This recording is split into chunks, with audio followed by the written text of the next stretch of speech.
And there we have it, the Bite and Bark and the Min Min, as expected.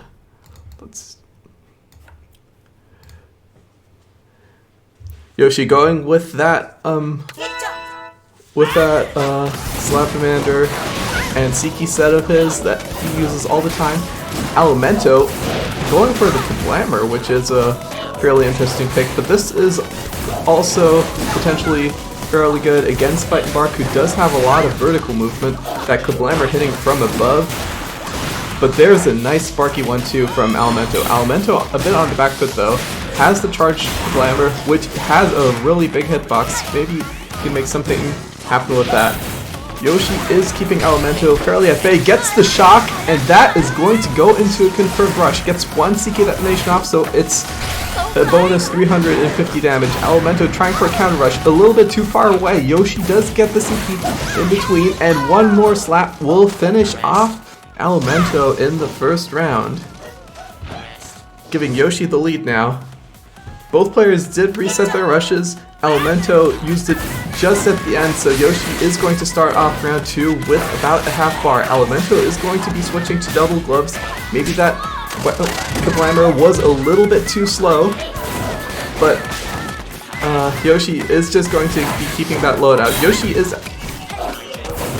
in contrast to the first game, actually going to try to stay a little bit in the middle, especially now since Alimento does not have the Dragon Arm Glove.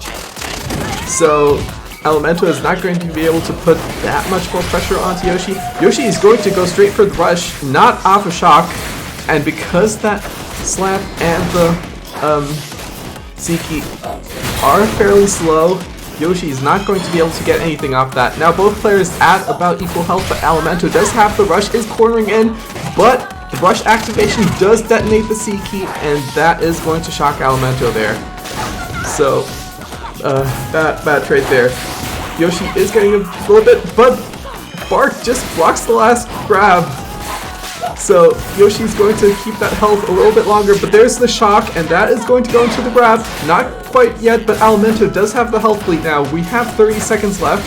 Both players really low, and one more roaster shot will tie things up for Alimento. Now we're going to go into round 3.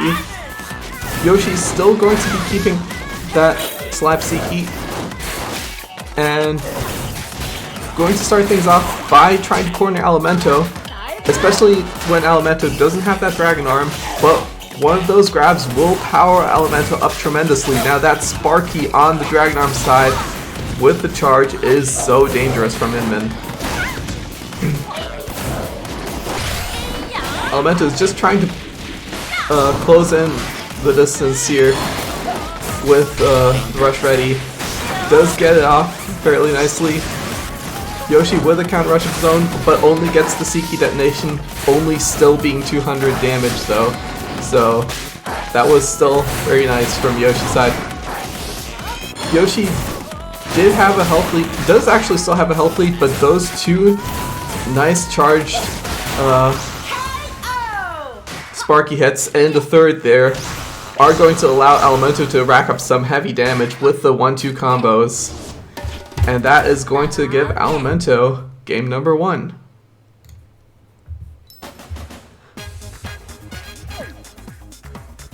Very nice pressure applied there from Alimento, especially switching to those double gloves on a small stage like Sparring Ring.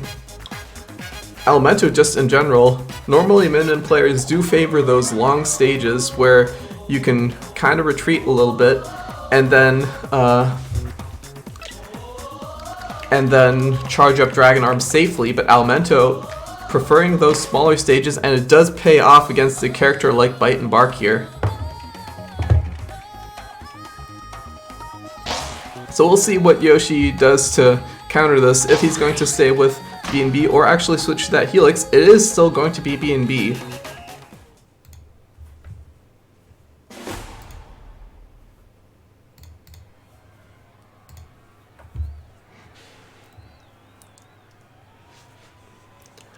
And we actually do have a Megawatt coming up from Yoshi's side. Maybe this heavy arm will punch through those double mediums from Alimento a little bit easier.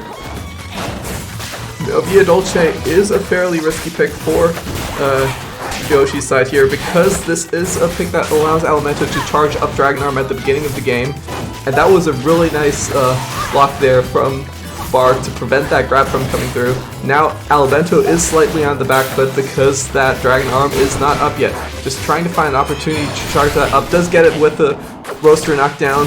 Yoshi tries to go for the rush to counter. Does get that little slap at the end. But Alimento going for the rush on the wake up too. Does get the full damage there too. And there is one more nice charged Sparky hit. Going to allow Alimento to combo the grab into that and take the first round.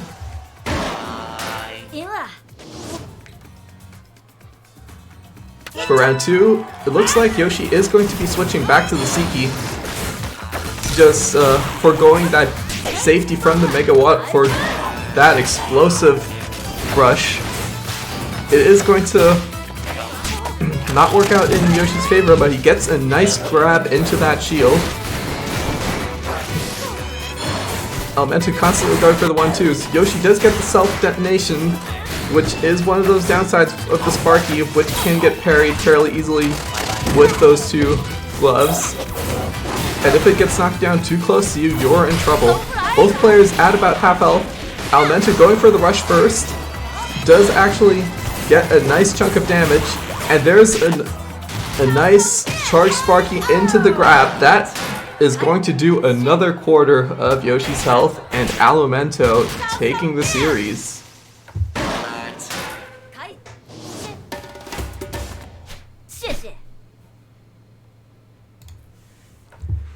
And there we have it, Alimento winning over Yoshi Bowser with a nice 2-0. Those charged Sparkies are very dangerous. And Alimento is using them really well too. So now we go on to our quarterfinals. Alimento will be moving up to face Bertha here. And we do have Akram against Save Arms playing out in the background. But I guess I should just probably be saying against Paul. And we are going to go against Spike versus Yetta.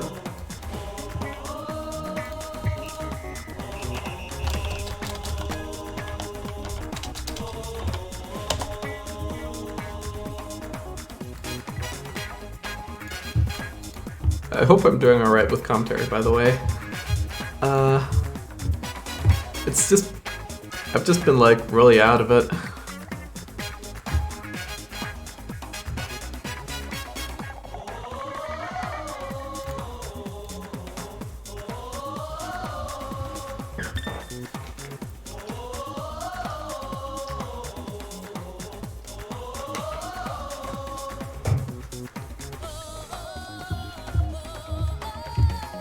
Yeah, this is going to be the only round 2 game.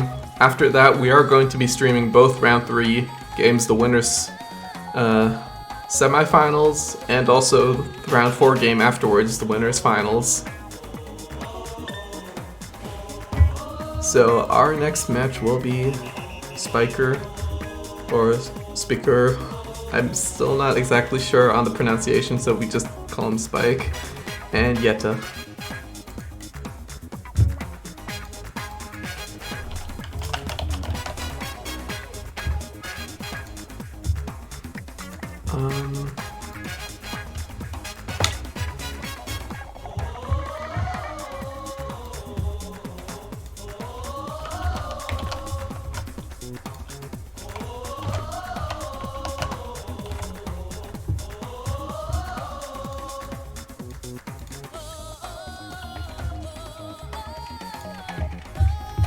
And the stage they wanted to go to, DNA's band, Mazo's band, Beach's band, and we are starting sparring again.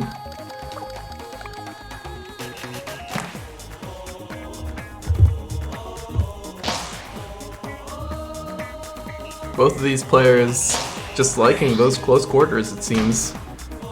Spike actually going for the coil. I do mostly know Spike as that Ribbon Girl player, but I have been out of the community for a little while. Yetta's still with that trademark ribbon, though. So let's see how this matchup is going to play out. Spike with the Parabola, which is an arm we don't see that a lot, though it is a standard coil arm. Yetta just with that fairly standard toaster, and Popper said that Popper is going to be very good at catching Coil's side movement because of that round hitbox. Yetta is starting off fairly strong, getting a bunch of nice pokes in onto Spike and charging that rush up faster too, just by punching a lot more frequently.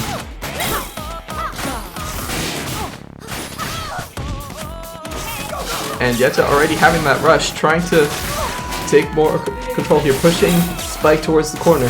Both players do have the rush now, though.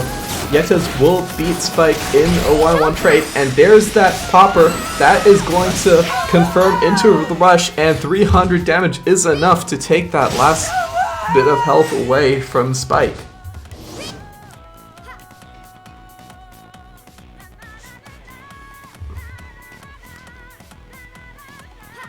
I was wondering if that was going to hit because that looked like it knocked Spike a little bit too far away, though the stage boundaries were fairly nice. Spike's trying to start off with a rush. It does end up catching Yetta because Yetta did go for the dash to avoid the shield chip damage.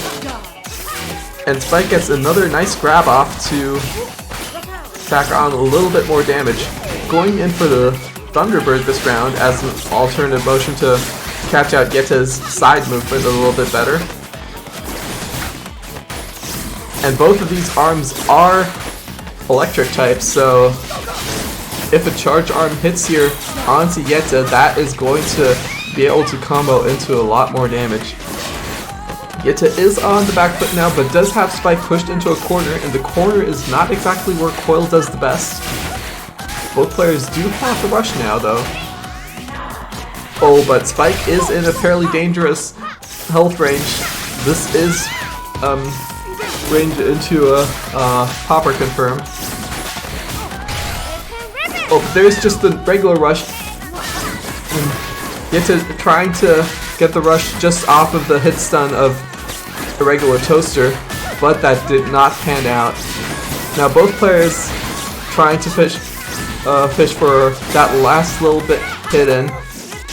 And Yetta does actually get a normal punch into a grab on the wake-up shield. Ooh, I just realized I forgot to set the score back from the last game, but this is going to be a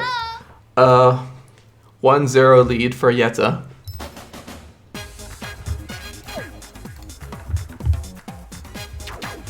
Scrapyard and DNA will be banned. Yetta not liking those larger stages. And we are going to go to a stage that is fairly defensive, but also kind of close quarters, Temple Grounds, for our game number 2.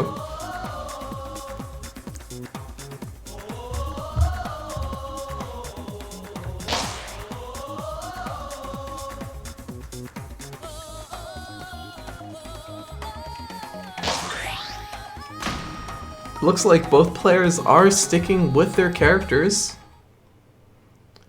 Of course, no real reason for Yetta to switch. Though the arms that Yetta has in the arsenal, I don't know if the Hydra was there in the last game, but that is also a fairly good arm to catch out Coil with. Spike switching to the Hydra too, which is a nice arm to catch Ribbon Girl with. Just going for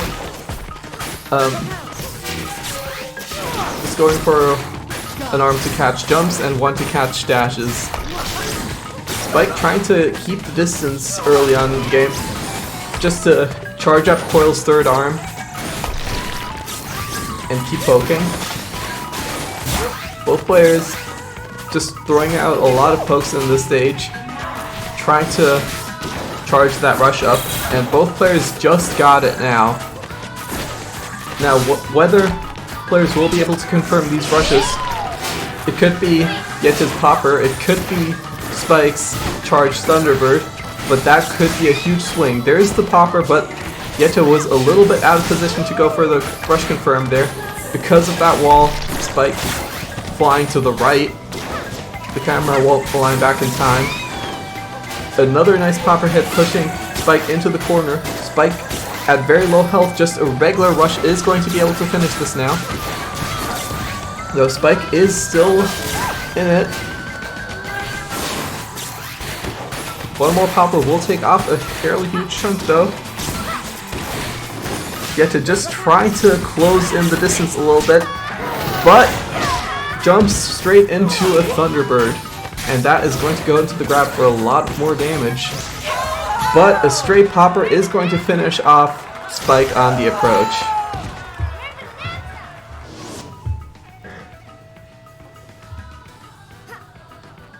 Now Spike is actually just going to switch strategies here for the game too, just going for the double light arms instead. Tried to go for a rush early, did tack on some damage at the end. But yeah, this kit from Spike is just going to focus a lot more on just evasive maneuvers and trying to catch Yetta's jumps. But this is also just going to allow Yetta's toaster to completely go through. The two fast hitboxes are helping out Spike in the early stage of the game, at least. And both players are going to go for a rush at the same time. Yetta's saving his rush though, and that toaster is just going to go straight through those double light arms. And because of that frequent hitbox, it is a fairly safe counter rush. That gave Yetta back a lot of ground, though Yetta does still have the health deficit. And that one nice Hydro poke from Spike isn't going to do Yetta any favors, and there's the cracker poke to make Spike pop. Yetta. And we're going to go into round 3 now. Same loadouts from both players.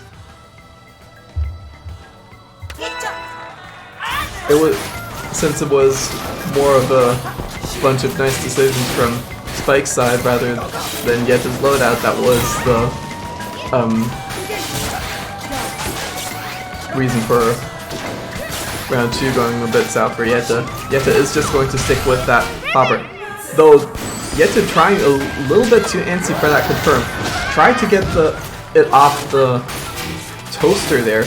Usually with Dr. Coil, confirms are a little bit more lenient if she's hovering, but Dr. Coil was not hovering there, she was just fairly close to the ground, so you could not confirm off the toaster there. Spike trying to go for the counter rush now, but did not catch out Yetta a lot there.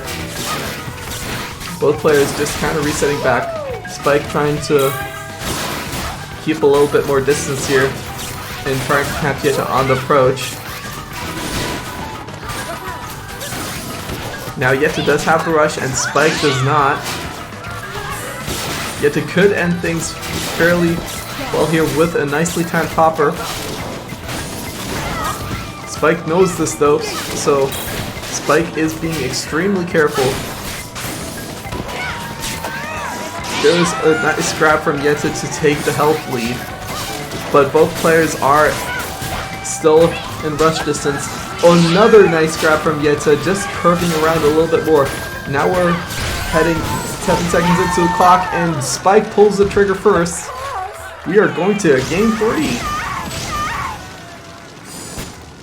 Of course! Trial complete! The switch to 2 light arms really paying off there.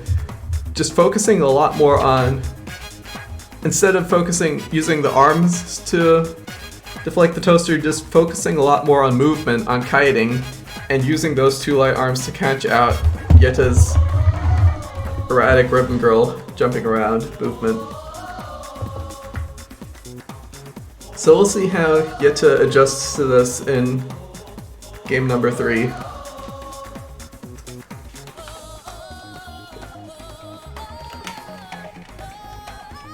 Via Dolce and Sparring Ring are being banned from Spike's side.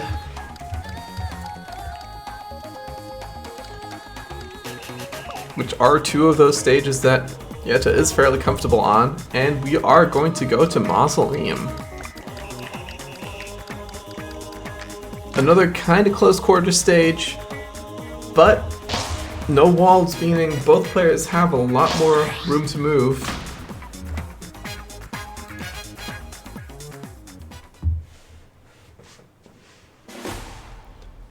So let's see how this goes. Loadouts are mostly staying the same, though Spike does have a boomerang in the back pocket instead of that Thunderbird.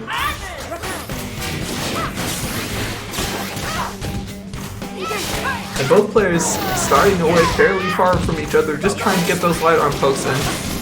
Spike taking a little bit more control of the center stage with the triple arm out, but retreating back to the edge.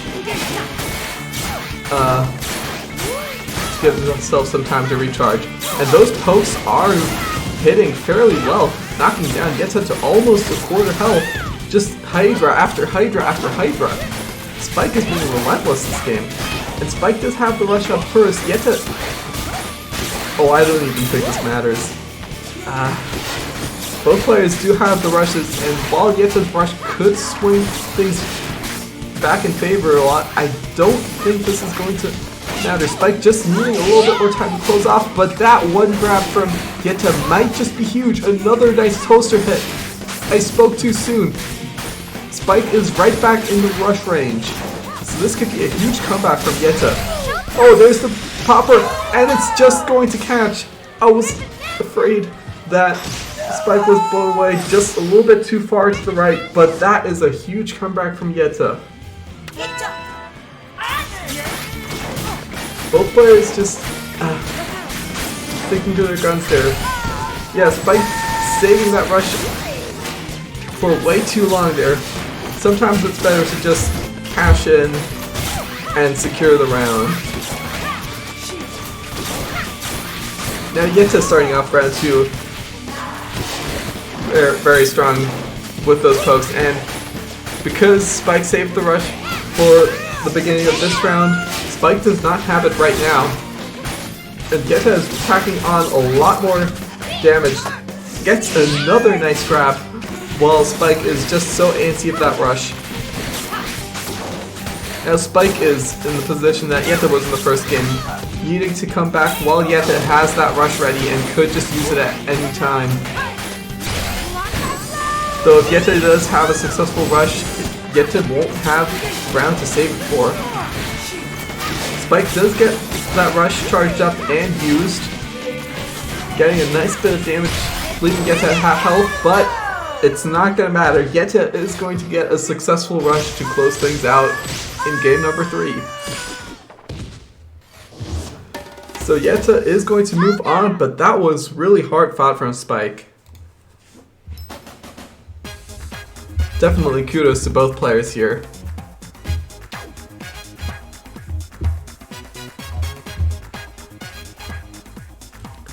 Now we are going to go straight to the semi-final matches,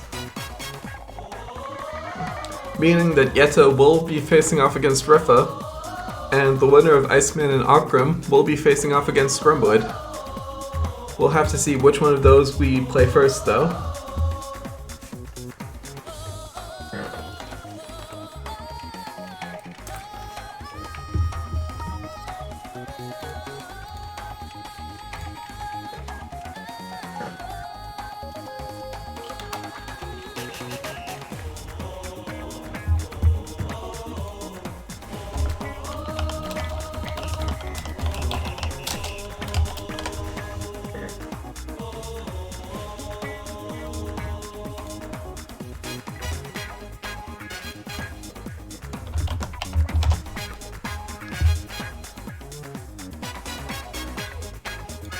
So we're just gonna be waiting to see which one of these semifinals is gonna be first. I think we might be waiting on Akram versus Iceman to finish, since Yetta was just on stream.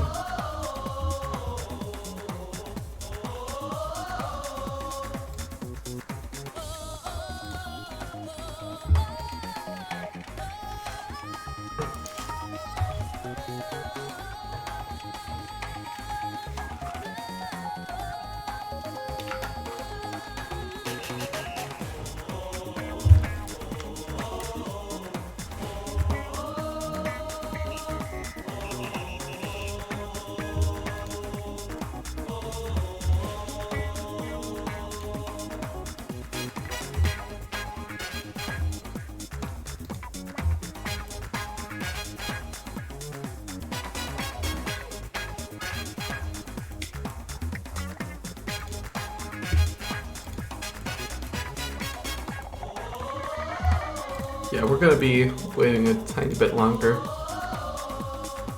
After all, Ukram is on admin duty and is still in game with Iceman.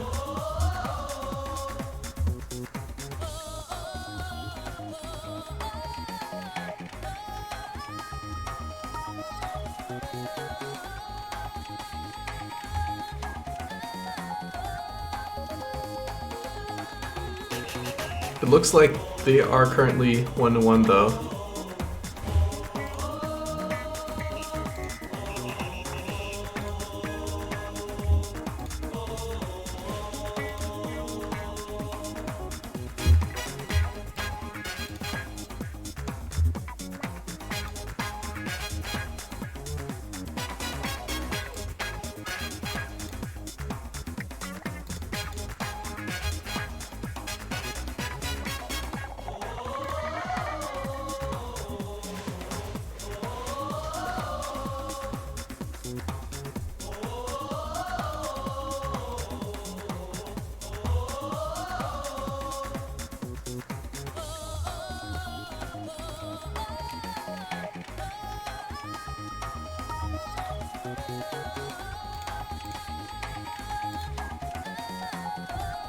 And it looks like they just finished. So, any moment now.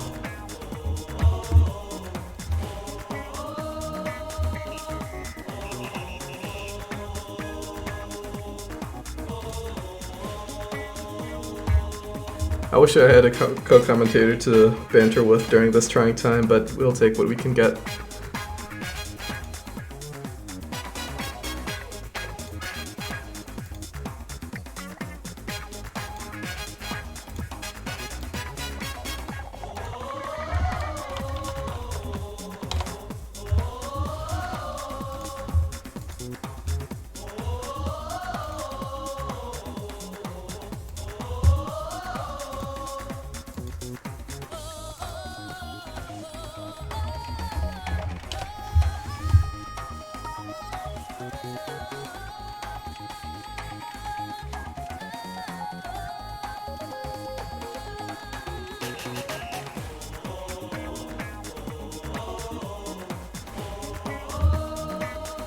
Okay, and I guess we just kind of pointlessly waited anyways, since Yeta vs. Rifa will be the first semifinal to be played on stream. So both of those can hop into the lobby.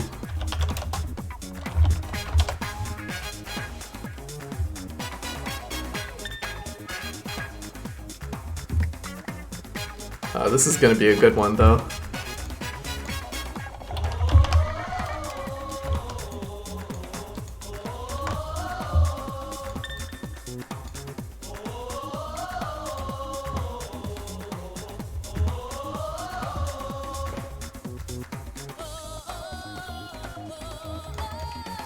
Sparring is banned, DNA is banned.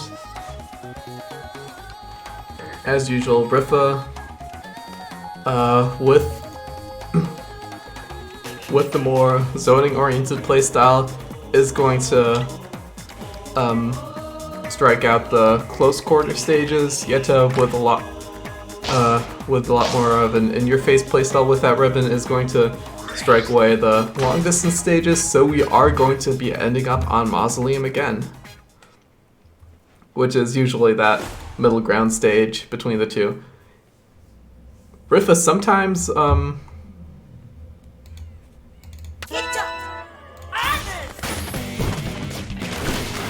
me just fix the scores real quick.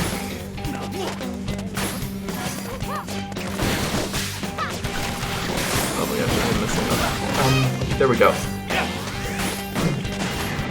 Rifa sometimes opts to go for a few more experimental loadouts in these bi-weeklies, but against Yeta, he's just going to go straight for the tried and true Rifa loadout. The Tri-Blast to keep poking, and the Ice Dragon to keep catching jumps to the side. We've seen this loadout work so many times, and it just keeps working. So if anything is going to go through that, it is going to be those rapid fire, Hopper, and Toaster 1-2s. Oh, Yeta trying to go for the confirmed there, but it just barely, the wind just barely knocks Rifa out there. Bertha trying to go for a confirm of his own. That is going to be a little bit too far away though, so it's not going to connect. Just trying to get it off the regular dragon hit stun. Both players exchanging pokes. Yet to try to close it in, but it is going to be a little bit more difficult. And both players now at less than a quarter, just needing a nice combo.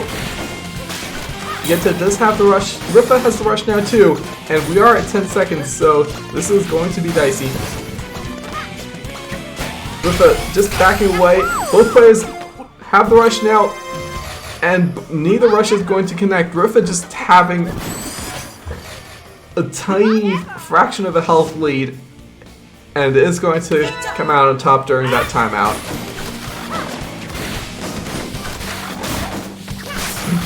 Now both players sticking to their guns here. Yeta trying to approach using that center, but is going to get knocked into the air now, so we are going to go to phase 2 of this map with the trampoline being out in the middle. That's going to make movement to approach Ripa so much harder. But it is also going to allow Yeta to poke from a distance, though Ripa does have more poking power. Both players do have the rush now. Just looking for an opportunity to get that, and it is going to be traded, though Yeta's Toaster Rush is going to go through Ripa's entire everything and tack on that 280 damage.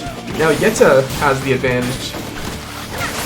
Getting another nice 1-2. Ripa on the retreat does get a bunch of nice Ice Dragon snipes, and one more Tri-Blast poke will take that last bit of damage there. And Ripa will be our winner of the first game.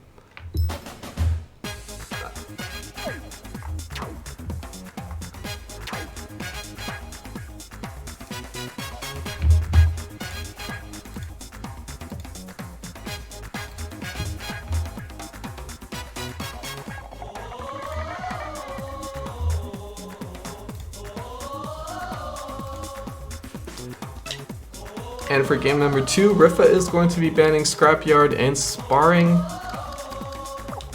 Sparring because of the close quarters, Scrapyard just because of personal distaste, and we are going to go to Temple Grounds for game number 2.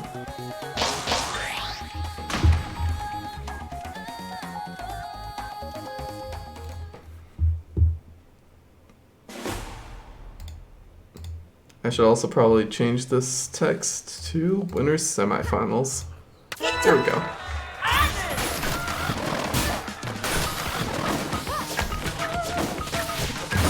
And game number 1 for Ripa. So right away, starting off the second game, Ripa is allowed to play a little bit more defensively in the first kind of stage of this map, since the pillars are still up, but those can be broken fairly easily just with a few punches or with a grab. There goes one. Ripa going a lot more to the top of the staircase now, going to try to pivot to the other side of the pillars. But both players still fairly equal with those pokes. Ripa getting that rush first, but does use it. Unfortunately, Yeta still able to duck behind that pillar for coverage there. And now Yeta has that confirmed, and that rush available to be confirmed. And is trying to bring Ripa towards that corner, so Ripa will stay in the same place when that wind hits, but is just able to catch the Tri-Blast extension and rush straight through that. Now Ripa is at 2 pokes away, and that's exactly what's going to happen right now. 2 more nice popper hits from Yeta are going to take round 1.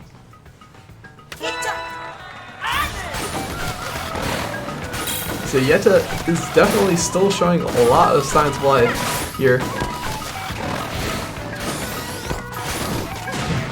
As soon as Yeta does get the approach onto Ripa, it goes fairly well in Yeta's favor. But getting that approach is just the difficult part. And Ripa being able to catch Yetta out of position there for that rush just as Yetta starts to jump. Does get a nice little lead there with the 300 damage and is now starting to charge up a little bit more rush. Here we go! Oh, but that is unfortunate. Yetta not getting the confirm there because that arm was uncharged. Just knocking Rifa to the ground there, not being able to tack on more damage. So this is going to put Rifa into a huge lead, and Rifa has the rush again. There's a nice 1-2 onto Yetta to bring Yetta to about a quarter health. That is just in range of a nice rush. But Yetta is keeping a lot more distance. Actually going in close now, but that is going to be going in close right into another Tri-Blast, and Bertha equaling the rounds out again. Now we are going to go to round 3. Both players still with the same 2 arms that they've been using for this entire set. I mean, if it's not broken, don't fix it. But Yetta, starting off the 3rd round with the rush, is trying to push Rifa into the corner to be able to use it safely. Rifa just trying to jump back and charge it up safely. Oh, but that is another unfortunate attempted confirm from Yetta. That is just going to end up in Rifa falling to the ground.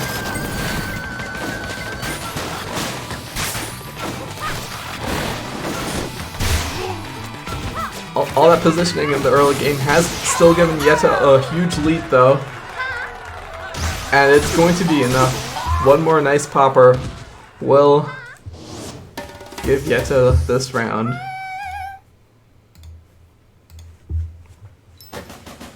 Now this is a best out of 3 right now since we are still in winner's semis. We're going to go right back to Mausoleum. So the winner of this game takes it all.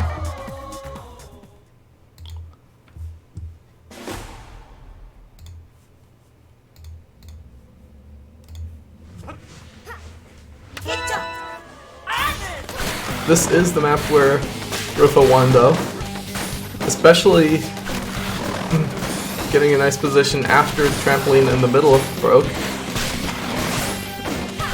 But while that trampoline is still out, Yetta is going to be able to hop around much better. Just keep going from side to side on that center platform while avoiding that dragon.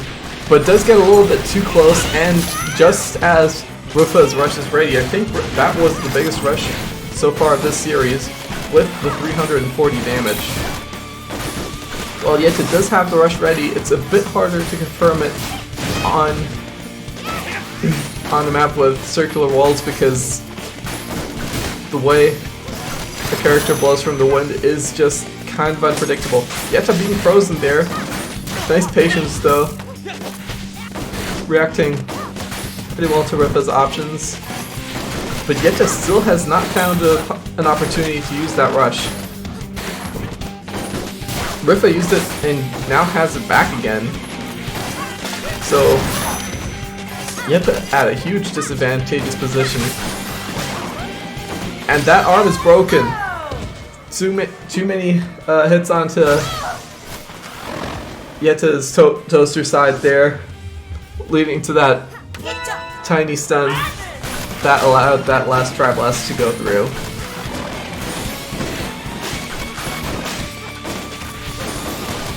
Now, while this platform is still out in the middle, Yetta does have a lot more options to approach, and is going to...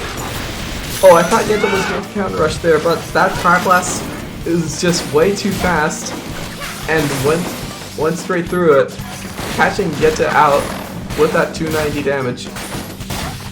2 nice Tri-Blast pokes there from Rifa are going to put Yetta into a quarter, and one more poke on that jump is going to leave Yetta in a world of hurt.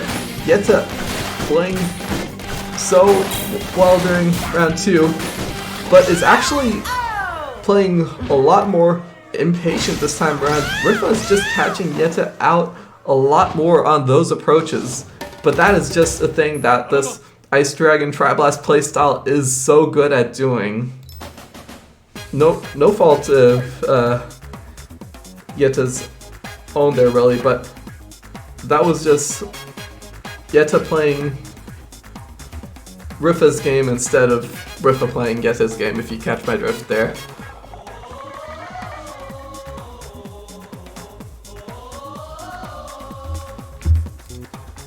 Still, even with that slightly more lopsided than usual last match, both players played a fantastic series here.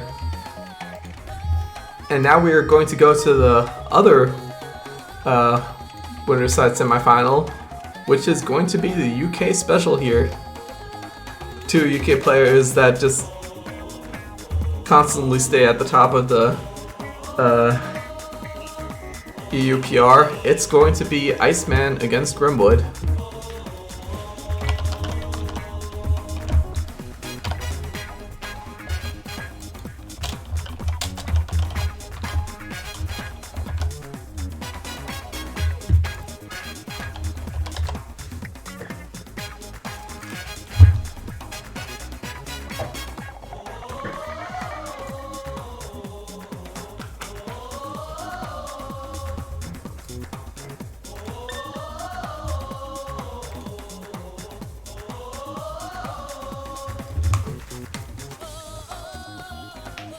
So we'll see where these two go, but I do predict maybe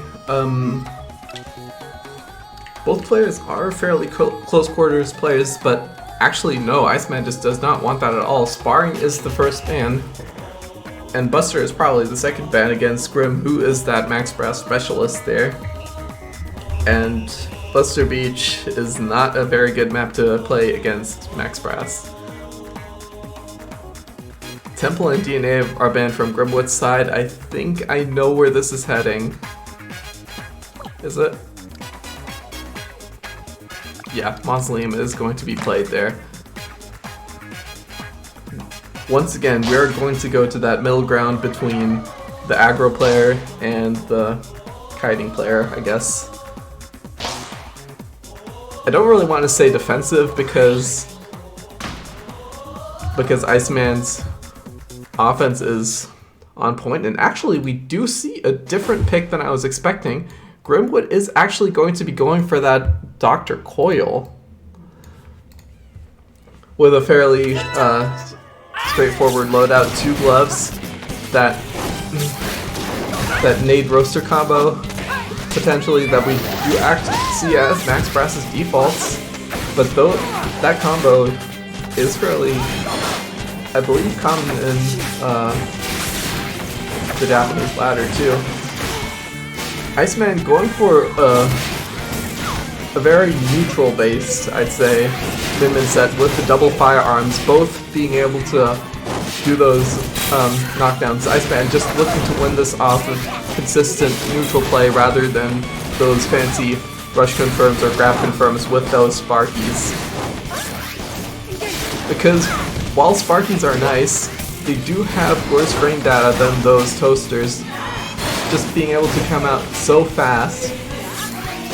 And Iceman is just, like we see, even though Dr. Coil's movement patterns are so slippery, Iceman is just able to get off punches left and right, but Grimwood is also getting a fair amount. This could still go either way because both players do have their rush, but neither player has an easy way to confirm into the rush, so both are still going to have to work for it. Iceman getting a bunch of nice punches though is going to make Grimwood a little bit more trigger happy on that rush. Iceman trying to go for the counter rush in response to the Grimwoods, but it is not going to work. Now Iceman does have the health lead going into the timer, and we are going to see one last toaster come through. So that lead is going to go to Iceman. Grimwood needing a little bit more power, going for the roaster and aid combo. The double gloves, but one with that fire knockdown and one with the explosion. I mean, even though those both look like gloves on the surface level, they do still have a lot of different properties with the way they arc. But Grimwood is trying to get up close to Iceman. Iceman does have the rush and is going to catch Grimwood on the attempted dash to the side. Grimwood is going to go for the counter rush too, but the angle is slightly off, is not going to be able to fully connect. And we do end up with a net health lead from Iceman's side, though Grimwood gets a nice nade in there. It's going to knock off any potential Dragon Arm. And another nade.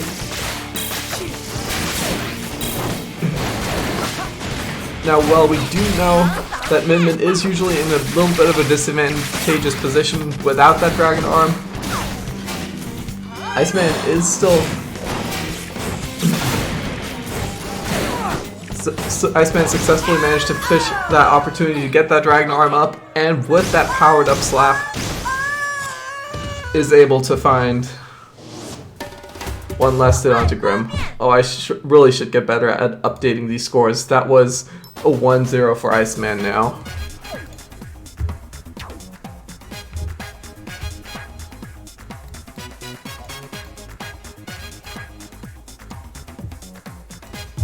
And let's see where we go from here. We do have Sparring Ring and Buster Beach Band from Iceman's side, because that makes sense against someone who usually plays Max Brass but is currently playing Dr. Coil, and a stage that Dr. Coil is fairly good in is going to be Scrapyard. So we are going to Scrapyard for the first time here. Sorry. Looks like Grimwood is still on track to stay with that Dr. Coil. Iceman, no switches either, sticking with the Min Min.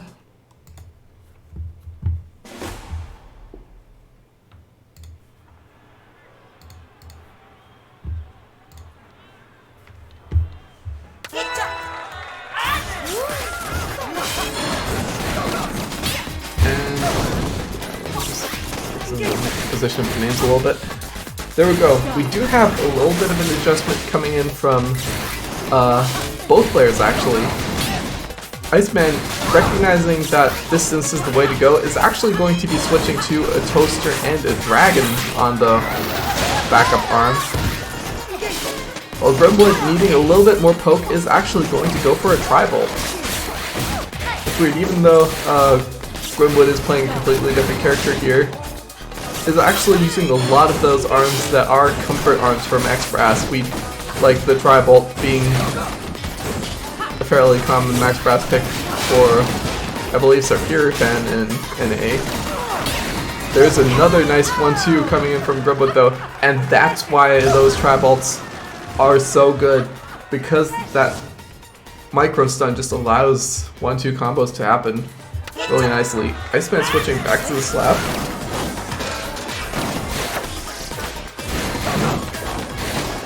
Like I was saying earlier, oh, another nice 1-2. But even changing characters, if you have a similar arm loadout, it's just your defensive movements that kind of change. You still have those 1-2s that you're used to. Iceman is going to be using that rush first, knocking Grimwood to about the same health, even though Grimwood had a little bit of better early game. And now Grimwood is on the approach, trying to find that opportunity to cash in on that rush damage. There's another nice charged Tri-Bolt hit, another one, but Grimwood's just a little bit too far away to capitalize on those. And Grimwood has taken the health lead back just by constantly poking. Grimwood actually going in for the rush. Iceman trying to go for the counter rush. Both fail, but Iceman does come out a little bit on top by breaking Grimwood's shield and keeping that Dragon Arm, which is going to be the crucial part for the last bit here. Another nice Toaster hit is going to knock Grimwood to almost the Magic Pixel. And one more slap is going to go around the outside, and we are going to round 3 on Scrapyard.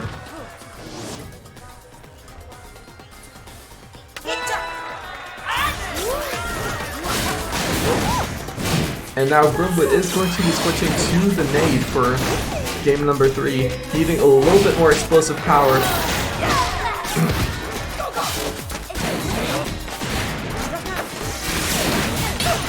Both players just kind of filling each other up on the start, and we do have 2 rushes ready to go. Iceman is going to probably be a little bit more on the reactive side. Grimwood could potentially combo the Trampled hit into those, or just try to catch the toaster extension there. Not getting the full rush off, but still getting a nice chunk of 195. Grimwood is going to go on top of that, come out on top in that exchange, and is going to try to keep the pressure going onto Iceman while that Dragon Arm is down. Oh, but Iceman is still managing to trade punches back.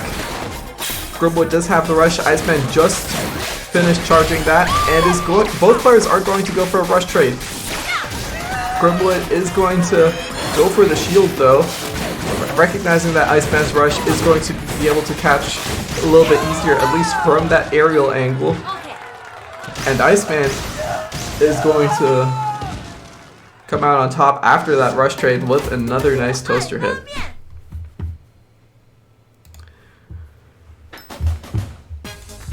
So we are going to go into a finale now.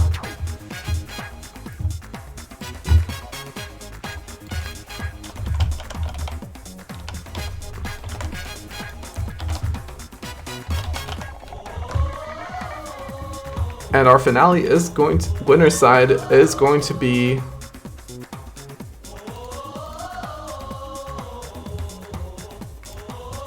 Iceman against Prepa.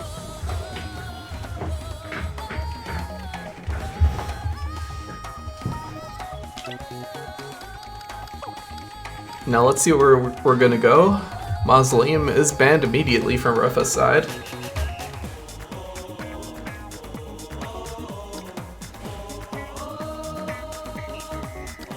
Now, while we did see Iceman favor that long distance play here a bit ago, Iceman is probably going to adapt to a bit more in-your-face style, actually banning the long distance stages, Temple and DNA, and we are going to go to Buster.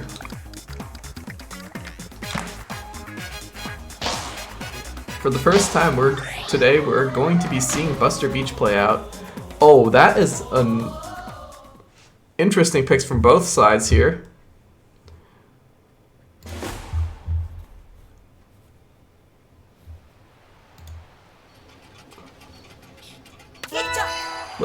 Let me just adjust the scores real quick.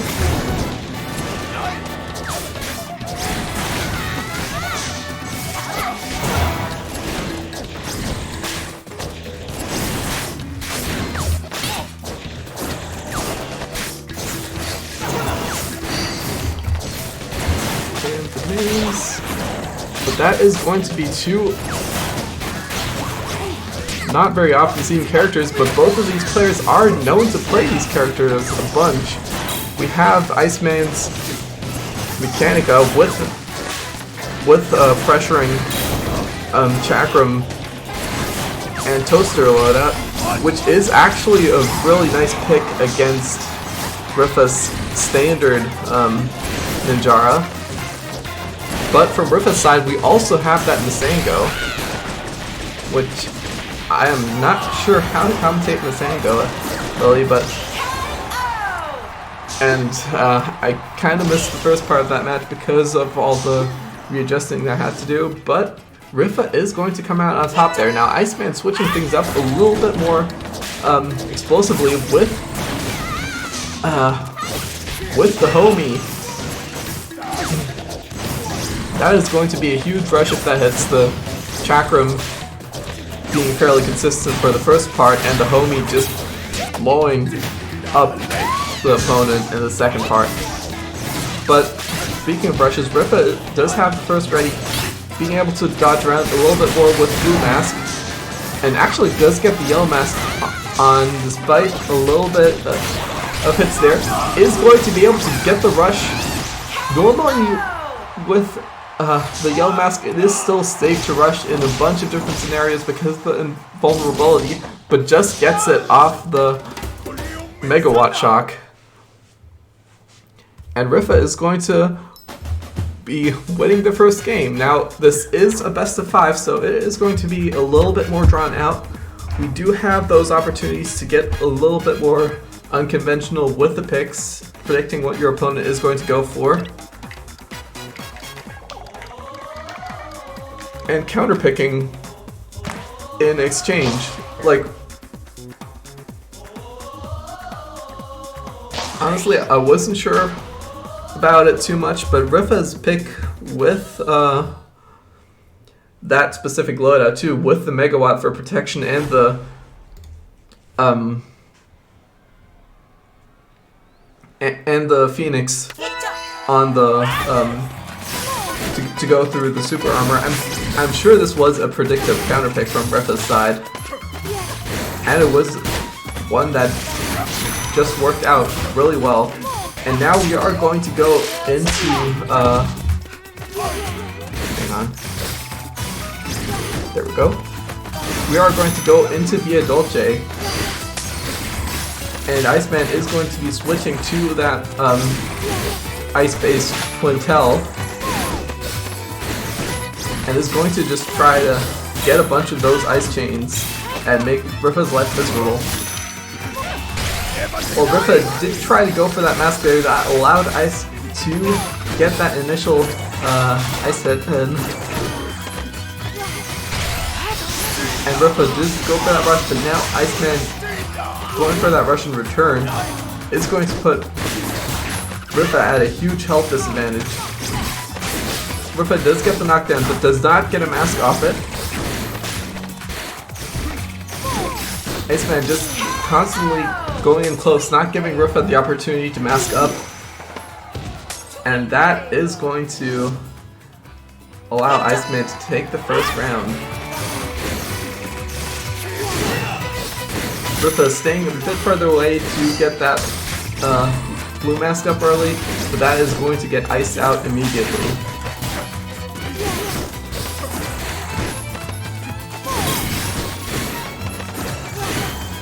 Now, Iceman does have the rush up, and Rifa has the rush up too now. Oh, but Rifa gets the yellow mask. That is huge. And just push Iceman into a bit of the corner. Iceman going for the rush, and then the shield. Rifa going for the rush in return too. Nice way to salvage the situation from Iceman's side.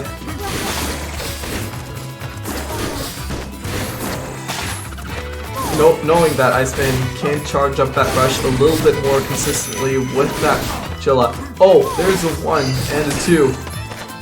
Not being able to convert off of that ice chain a little bit more due to the restricted pathways because of that pillar, but that is a nice grab off the freeze. Not giving Rifa any opportunity to react there.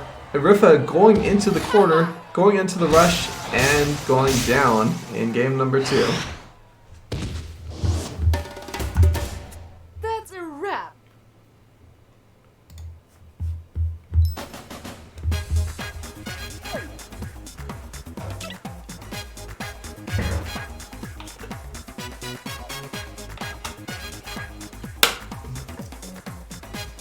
We are going to see a temple ban and a DNA ban from Iceman's side.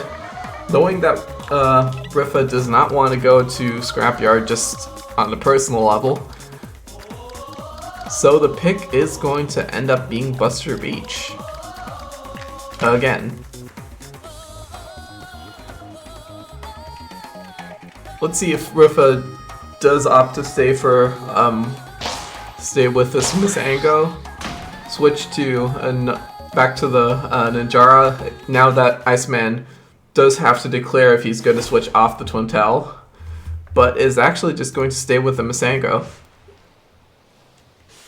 Rifa does have a lot of other picks too in the back pocket,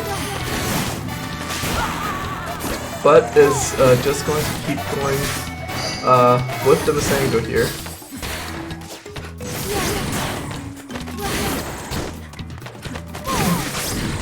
Now, in the early stages of the game, we do have a nice shot from Iceman. Ripa trying to get that pillar to go up, but that grab just came out a little bit too soon.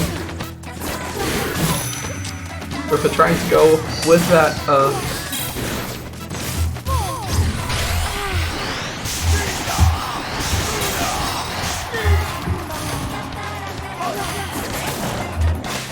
thanks for the reminder. There's the point for Iceman.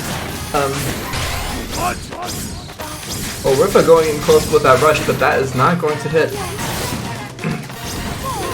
Both players kind of close to that bottom side there of Buster Beach, where you can easily land in that corner. Sorry, I am having water deprivation. But that is a lot of hits coming in from Iceman to take down Ripa. One more will take this. Ripa is still playing fairly safe though, but a nice chill hit from Iceman is going to go through, catching Ripa on that dash. Ripa going in with the bird truck now, something that's going to be a little bit more direct, and that long megawatt hit is going to connect.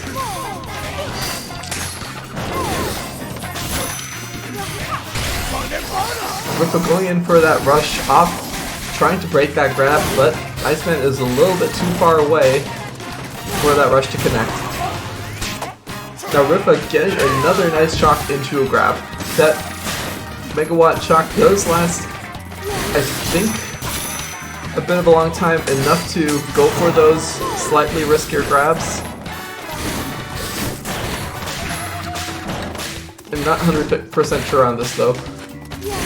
Iceman does have the rush ready, is going to close in on Ripa, but might save this a little bit more, especially now that Ice is on a bit lower health.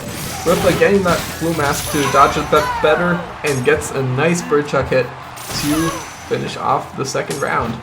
We are going to game point. Yeah, it's game point, it's not set point. But yeah, Ice just staying with the double ice arms with that Coolerang and the Chilla. Both players with rush ready. Iceman trying to Ripa trying to find an opportunity to get a little bit closer, but Iceman backing up a little bit better, trying to wait for the opportunity to close up with a freeze when Ripa doesn't have as many opportunities to react. There's the yellow mask from Ripa though, which is going to make rushing so much safer. Connecting the rush is a fairly nice part, fairly easy part with this loadout with the bird chuck, which does have a very nice rush pattern. Oh, but not even going for the rush there, gets the shock and the grab off that, just keeping that pressure going with the yellow mask. And Iceman, knowing he's a bit more on the back foot, tries to close in on Ripa a bit more. Ripa going in for that rush. Iceman being able to move to the side and shield it though. And now Ripa is suddenly a bit more in a disadvantageous position, being able to break out of that because Iceman's arm did break though. The timer is slowly ticking down. Ripa does have a minuscule health lead, but that is one last punch from Iceman to take it just in the nick of time. Iceman with a huge comeback there. Victoire. Will secure the 2-1 lead. And we are at a set point for Iceman there. So this is like my first time with Streamlabs OBS, so I don't have everything completely set up here. So the names are all wonky and going out to the side. But that was so close, wasn't it? Same band, same stage. We are going back to Buster Beach for game number 4.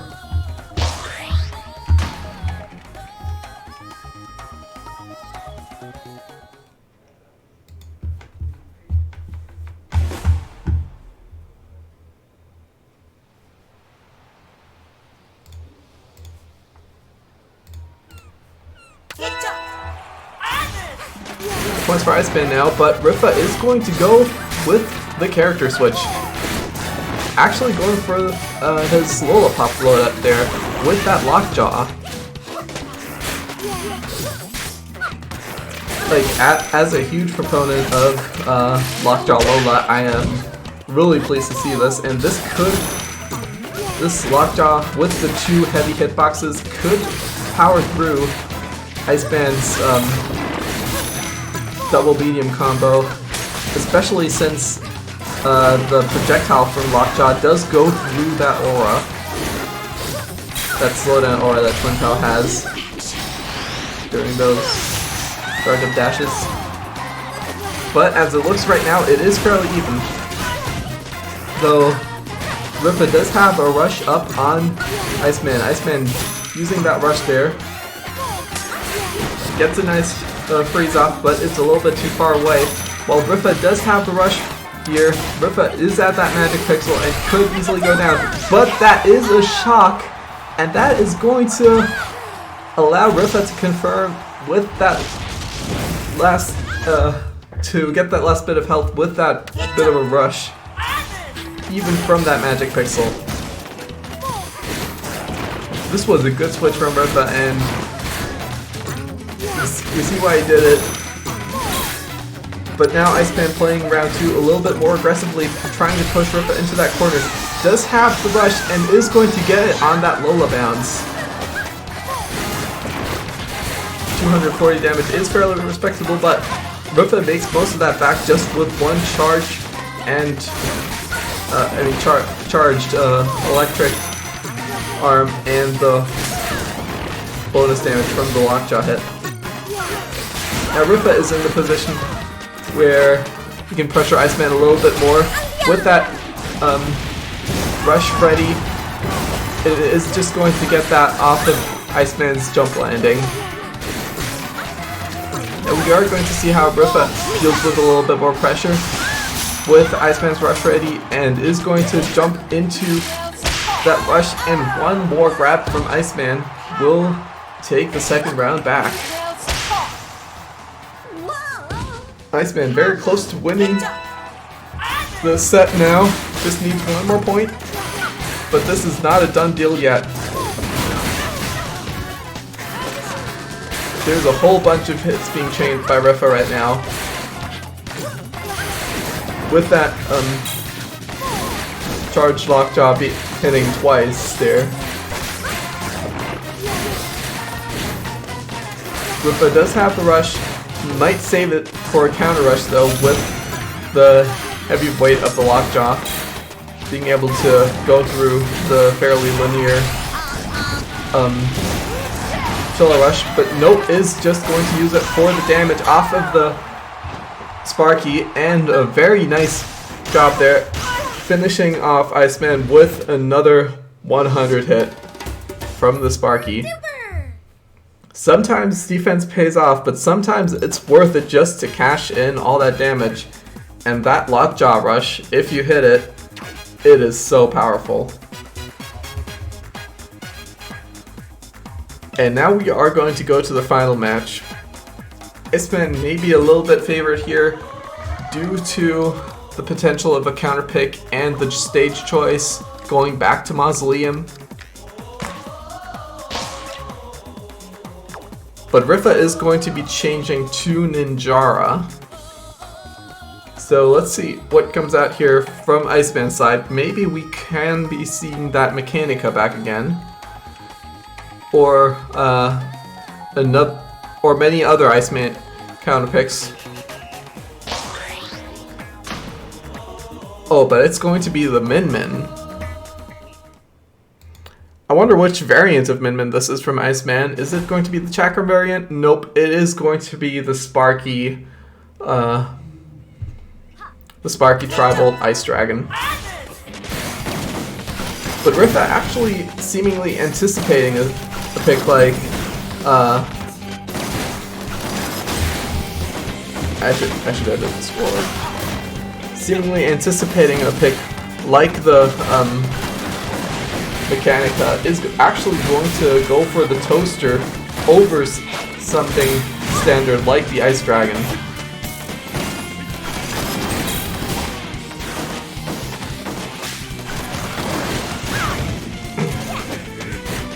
So Ripa is actually going to go for a fairly different playstyle that is more close range. Tries to go for the counter rush, but the Ice Dragon angle is just a little bit to the side. It is not going to be intercepted by that Toaster Rush.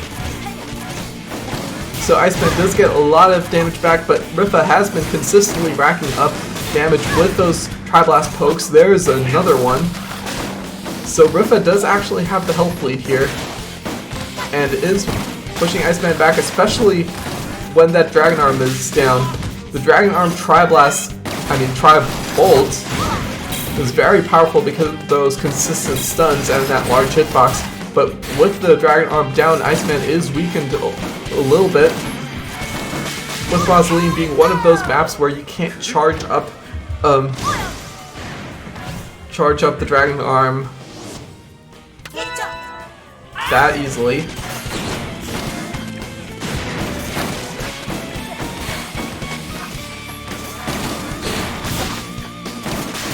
So now we are going to be switching to the Tri-Blast and the Slamamander for Bertha in game number 2, and we are also going to be seeing a little bit more of a close quarters approach from Iceman with that Sparky switch. Still with the Tri-Bolt on the left side though. And Iceman is going to go for the rush attempt, trying to go in close, but Bertha sneaking around there and gets a nice counter hit in with the slam. Bertha has just been playing out of his mind here, and is going to go in close to try to finish off Iceman, and that Tri-Blast is going to take the last bit of damage here. Bertha is going to be our winner's side grand finale contender, I guess. That's how you say it, right?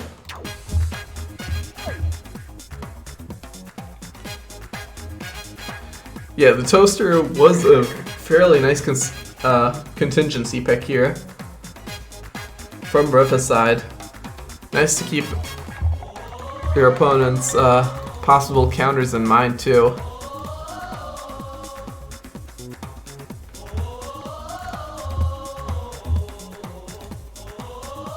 And it looks like we... the losers semifinals have waited until now to play, so we are going to go into the match for the 4th place match between Grimwood and Yetta, the last two semifinal losers. It is going to be Mausoleum for their first pick as well.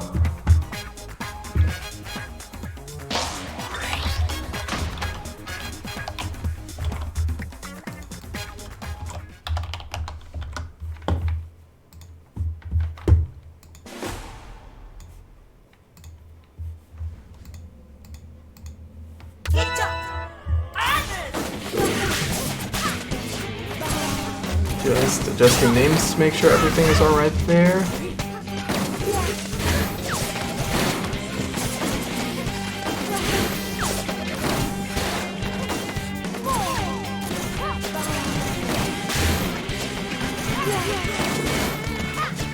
Oh my gosh, all this holding navigation is kind of difficulty. Okay, there we go. So, it looks like for this one, Yetta is still going with the tried and true Rhythm Girl loadout. Grimwood actually going for the Quintel to try to get a little bit of a better matchup up close.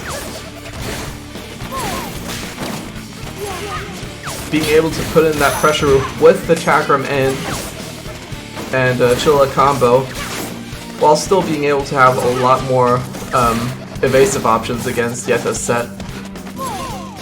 Both players getting their rushes up now. Yetta getting a lot more poke in though, and there's both players having rush, but Grimwood's rush is going to break Yetta's because of the double medium weight. So Grimwood did equalize the health leads now though. Two nice tribal pokes from Yetta will make things difficult though. And there's one charge chakram into a grab. That is so dangerous with this loadout. One more chakram will be catching out Yetta's dash to the side. Grimwood starting off things very, very strong in round number 1. Both players are going to be still sticking to the same loadout there. Grimwood does get a freeze up close and is just going to go for the dash grab there. Not giving Yetta any time to react. Taking center stage there, but Yetta gets a nice tribal stun into a 270 damage rush there. Now Grimwood trying to approach, and Yetta trying to keep the distance, staying safe from that rush. Oh, but there's another nice tribal into the grab while Grimwood is trying to approach. Yetta just consistently being able to keep that distance. Grimwood actually is going to go for the rush just to get the damage and to get the knockdown to better reposition himself. But that is going to be a rush ready on Yetta's side. Is Yetta going to use it to cash in, or is Yetta just going to try to go for one of those long range pokes? Currently, both players just trying to keep their distance away from each other, but sooner or later Grimwood knows he has to approach. But Grimwood actually very dangerously close to that rush of his own. Now Grimwood has the rush, is trying to find the opportunity to approach, but that is going to be one more tribal hit from Yetta's side. That was incredibly risky there. But Yetta's patience pays off, and both players are going to start round 3 with a rush in their back pocket. Oh, and there's the stun. And immediately, Yetta gets the 260 damage off of a nice tribal hit. Cobra trying to go for the rush up close, but it is not going to work as Yetta finds the opportunity to shield.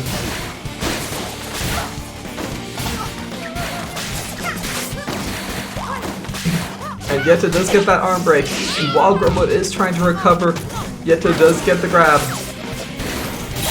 Things are very close here, but Grimwood does get ice, but Yetta just staying patient there and catching Grimwood out of position with another 1-2 punch to take game number 1.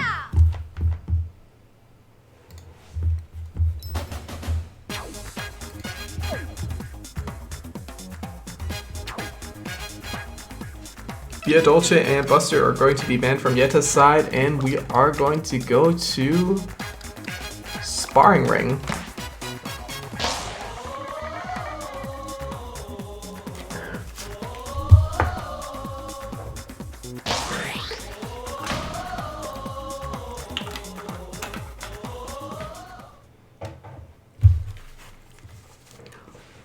Oh, but we do have another interesting pick here from Grim. This is going to be the clapback Kid Cobra. Wow, who plays that in Yu anymore? Anyways, just adjusting scores real quick.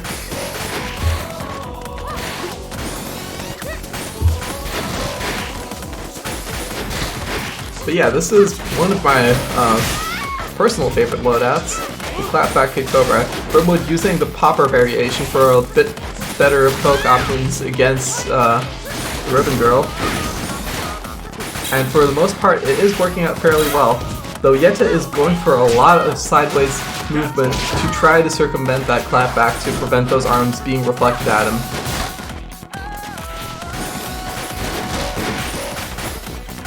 And both players are keeping their distance away from each other, though while Yetta is doing a fairly nice job of keeping the distance, Yetta is not finding the opportunities to do damage all too much. The most poke here has just been from Grimwood's side. Grimwood playing really consistently here, bringing Yetta down to almost death now. And Yetta with those two just regular straightforward arms is having troubles going through that wall.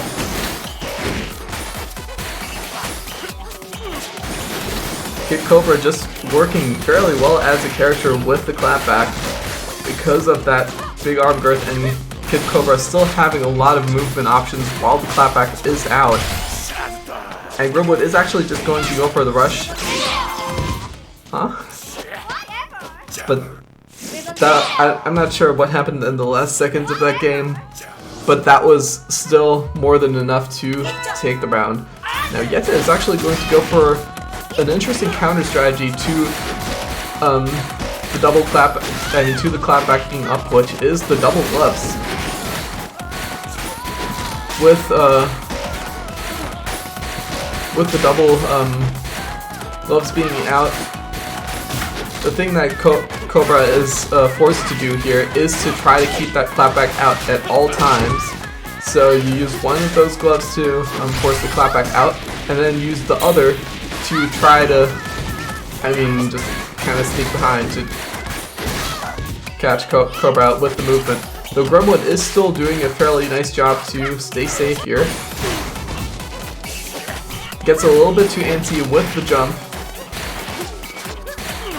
If you have clapback, you might not want to be the player approaching. You want to more play on the safe side.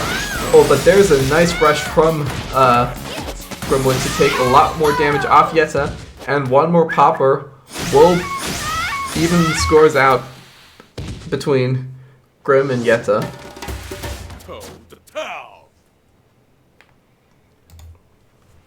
Scrapyard and Via Dolce will be banned, and we are going to Temple Grounds for game number 3. Just immediate picks, both players knowing what they want to do. And we'll see if Yetta is going to stick with that Rodent Girl. Is actually just going to stick with the Rodent Girl. Just going to switch stages to try to get the upper hand.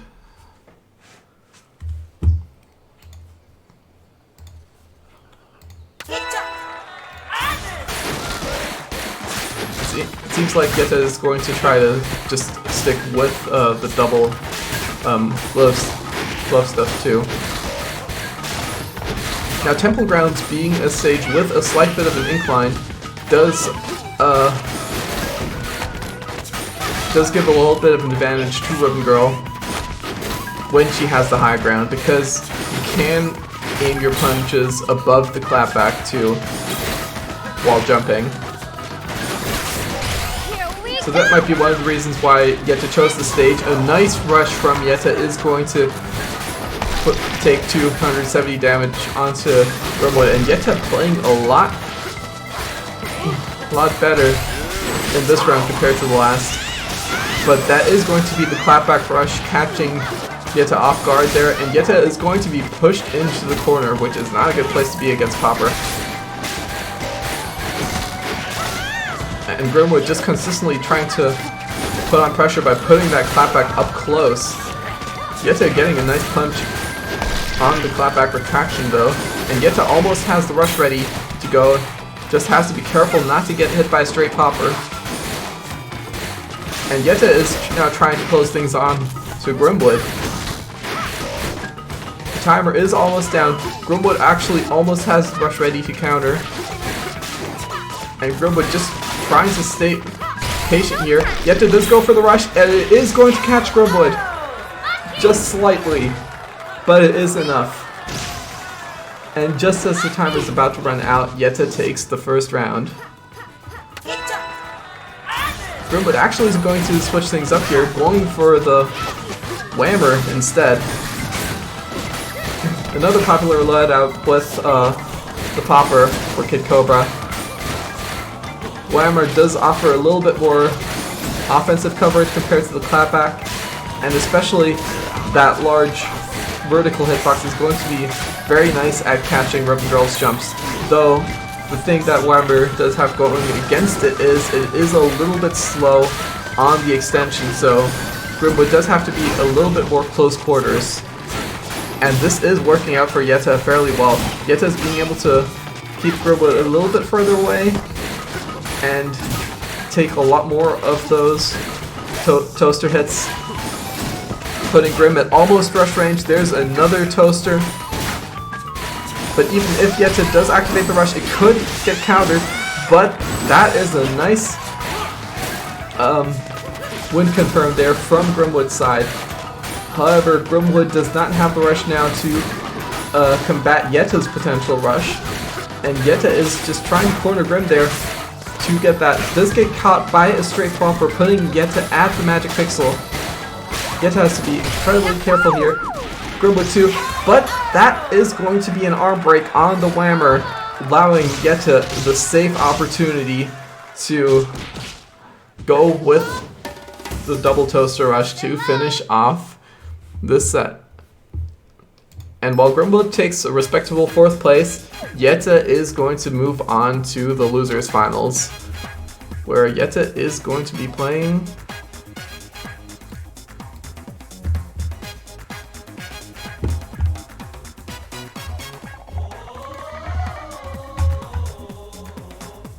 let's see the bracket.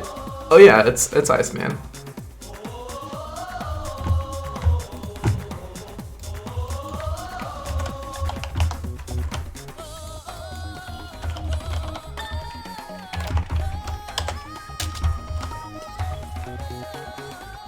And there we have the two of them ready to go for our losers finals.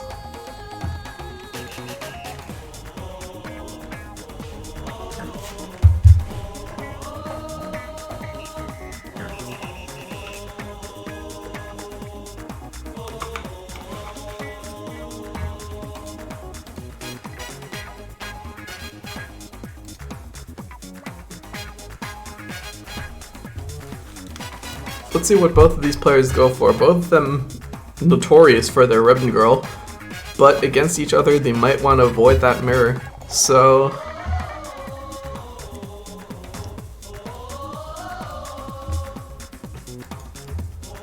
let's see. This is going to be Mazo Band, Buster Band, Temple Band.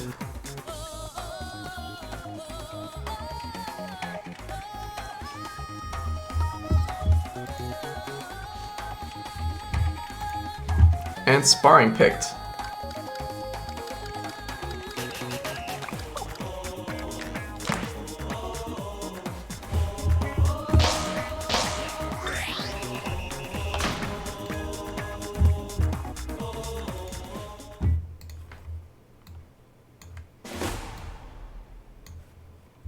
And it is actually going to be the ribbon mirror.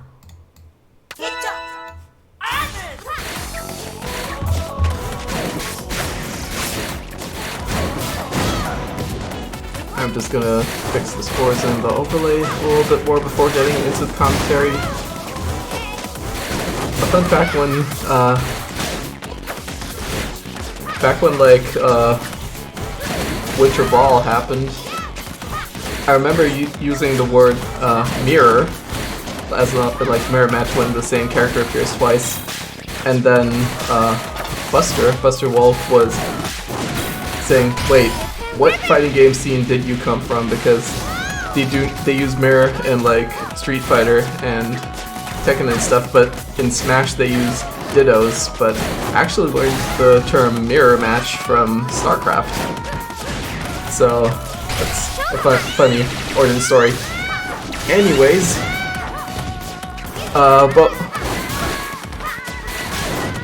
both players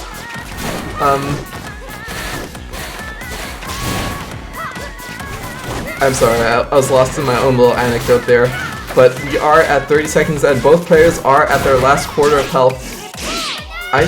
Yetta getting a nice grab there and taking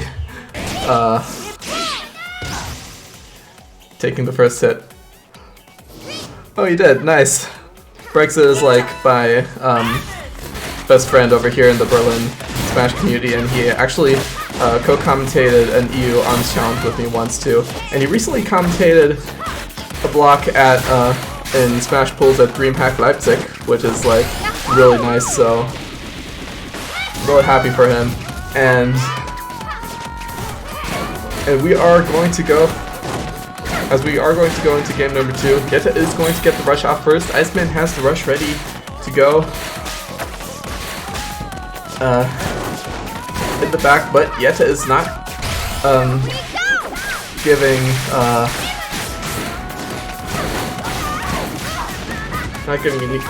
Iceman easy time there, managing to shield that rush.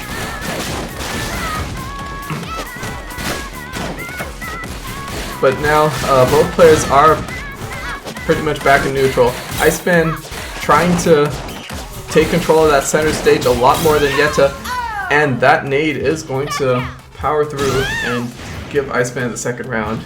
I'm sorry, I don't know how to commentate Rebendittos or mirrors or whatever.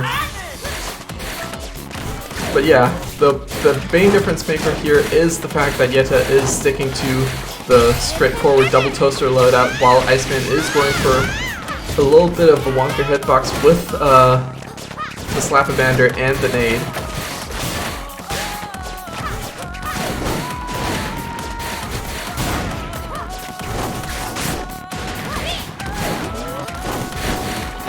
And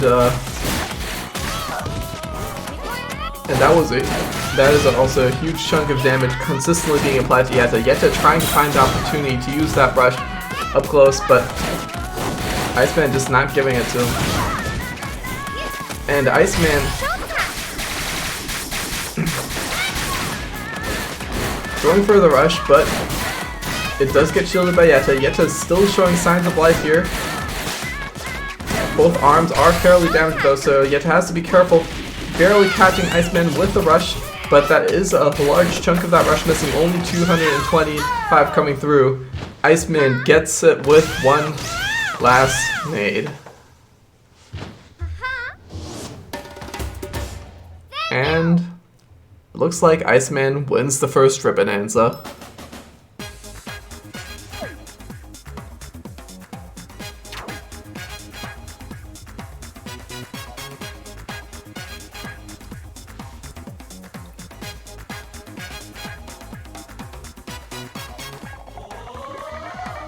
Yeah, these mirror matches are a lot easier. A lot less jumping around when the camera is focused more on one person, which is why Ribbon Girl players manage to keep their cool there. But this overlay is one that's more designed for split screen because the icon's in the middle, and it is going to be a Mazo pick for game number 2.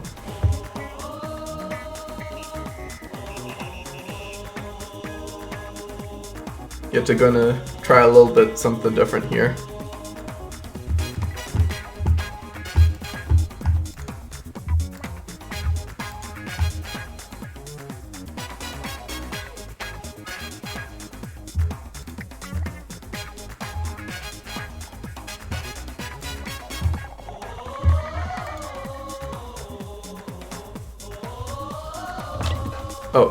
Oh, I did something wrong here. Whoops.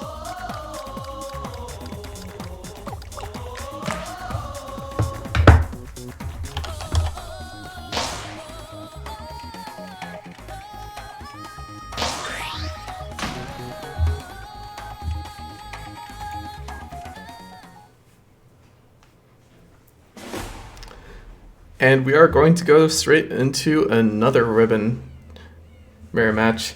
Both players still sticking with those loadouts we saw in the last time around, but Yetta is going to be switching to... hang on. There we go. But Yetta is going to be switching to a popper on one arm, which is gonna...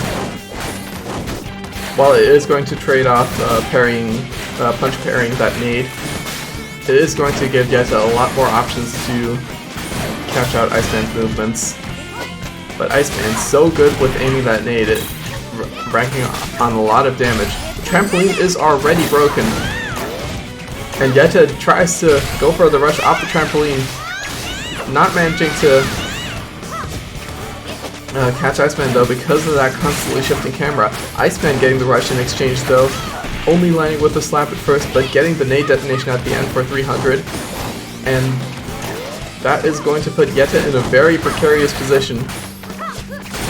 One more punch will end things, and there goes the last nade. Iceman taking the first round here, and we are going to go into round 2. Now the trampoline is already up, so things are going to be a lot more difficult for each player to approach. But this also means that because of Broken Girl's aerial movement, once you get one jump on that trampoline, you can just keep chaining those aerial jumps to get this weird high angle above your opponent that's hard to punch counter. Both players actually incorporating this trampoline a lot more into their playstyle than we see other players do. And there goes Iceman with the slap rush, does not get the nade confirmed. Does not get the nade to hit off of that though, so a lot less damage coming in than usual. And Yetta just getting a nice solid 2-glove rush off the trampoline as well.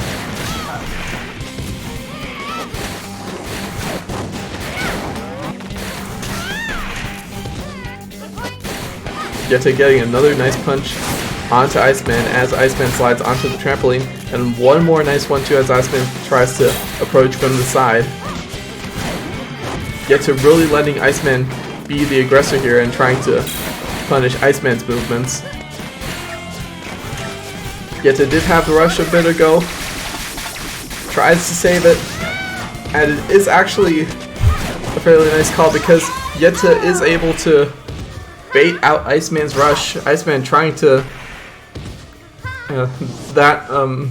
huge potential damage from the nade actually working against Iceman because Iceman thought he could potentially take it, but Yetta just shielding that and going in for the hit of his own. Now Yetta has the rush and is pressuring Iceman a lot more and does catch Iceman's landing there for a nice 270 hit.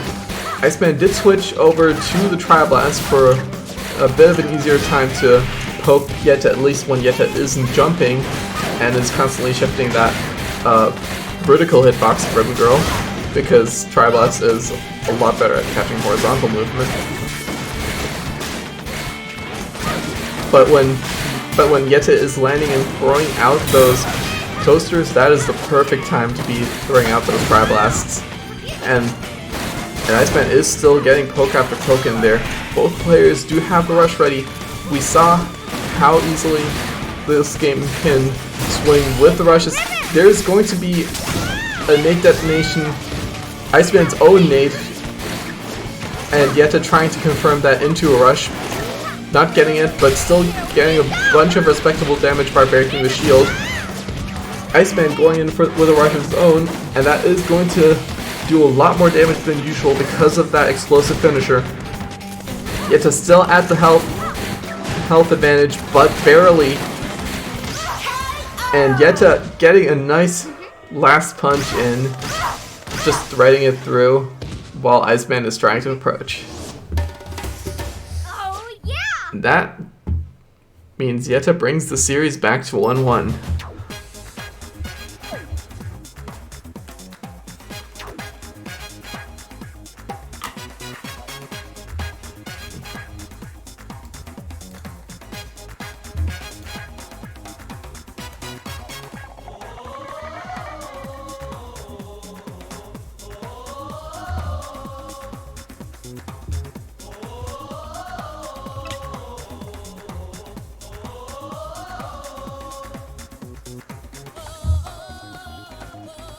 Hang on, okay.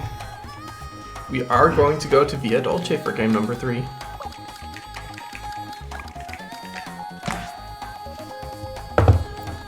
And we are going to be seeing some variety in this set because Yetta has declared a switch to Min Min.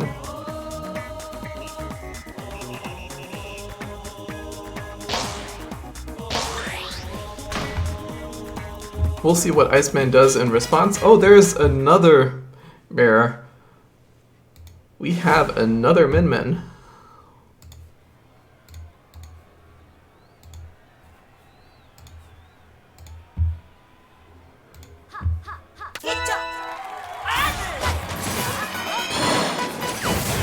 Via Dolce being a fairly good map for Min Min too, because you have that opportunity to safely charge up. And while Iceman is going for that Iceman style, I guess, with the Chakram and the Ice Dragon, fairly close to Min Min's default arms, but just with different elements, we do see a fairly interesting playstyle from Yetta, where Yetta is focusing a lot more on just straight up approaching with that large megawatt in the left side, and also that bub in the right side.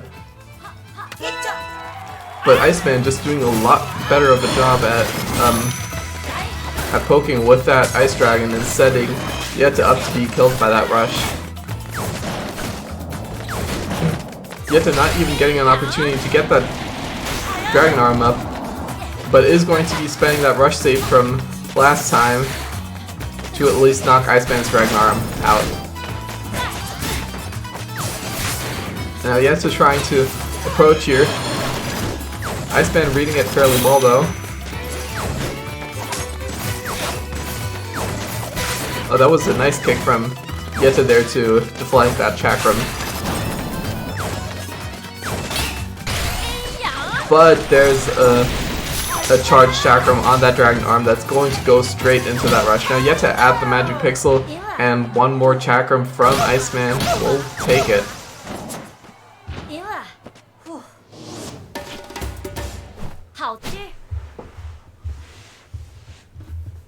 Iceman up 2-1 now in the losers finals. Iceman needs one more game to win, and Yetta needs two.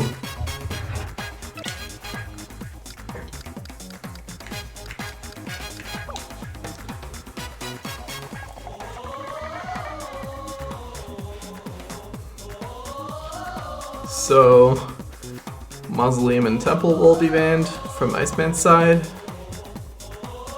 And the next map we are going to is DNA.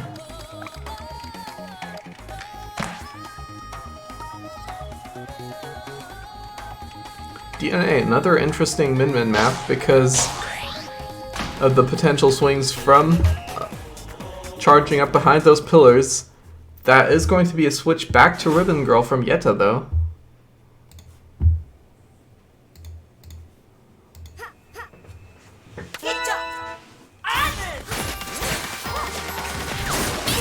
Iceman having the opportunity to charge up behind those pillars does get Yetta with a nice 1-2 on the approach, and does charge up that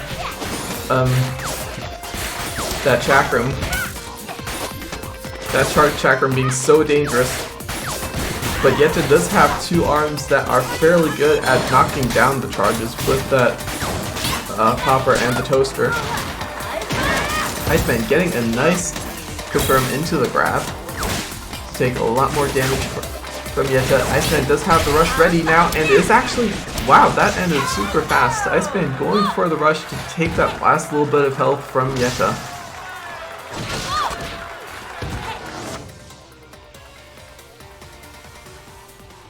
And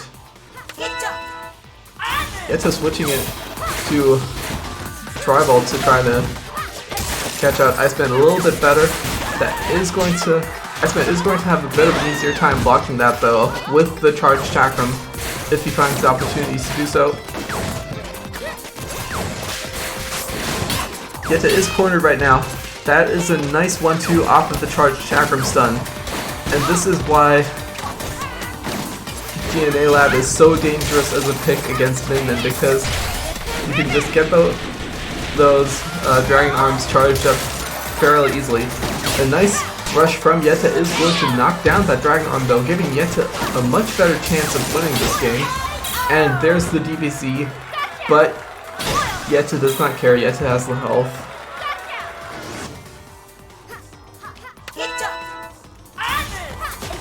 And Yetta takes the second round. Iceman starting off the third round by going for a fairly safe Chakram rush onto Yetta as Yetta does the approach to get that Dragon Arm early, but Yetta gets a nice stun from the Tri-Bolt into a grab. That's just going to reset the Dragon Arm back. And even though Iceman got the rush. Iceman was at the health lead, lost the health lead, but took it back just now. Yetta does have the rush again though, and is going to try to get it off the Sparky extension, but Iceman with a nice dodge to the side cancels Yetta's rush with the chakram. Tries to go for a rush to finish things off, but Yetta blocks things in time, but one more nice chakram will take the losers finals for Iceman.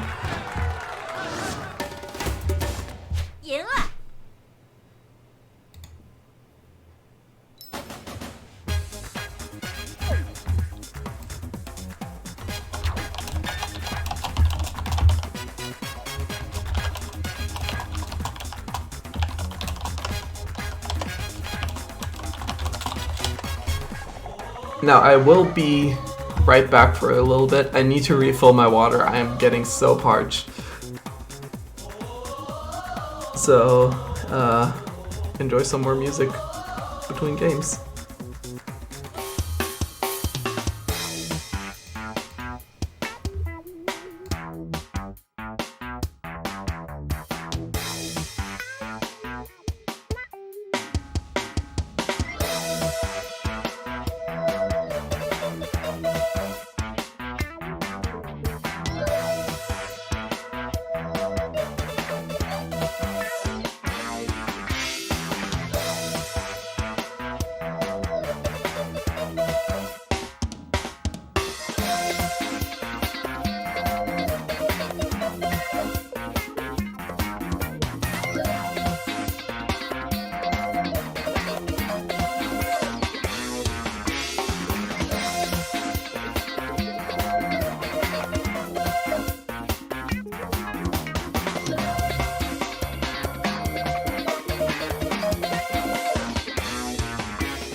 Alright, and I'm back, so let's get things set up for our grand finals here. From the loser's side, we have Iceman.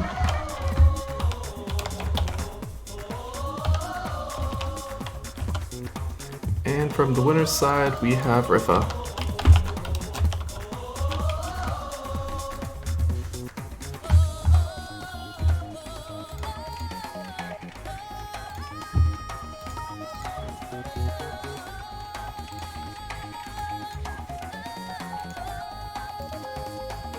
That should be the correct order too.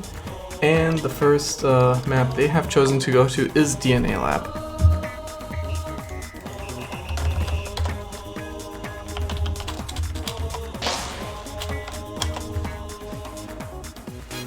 And it looks like they are both ready to start as well, so let's get right into it.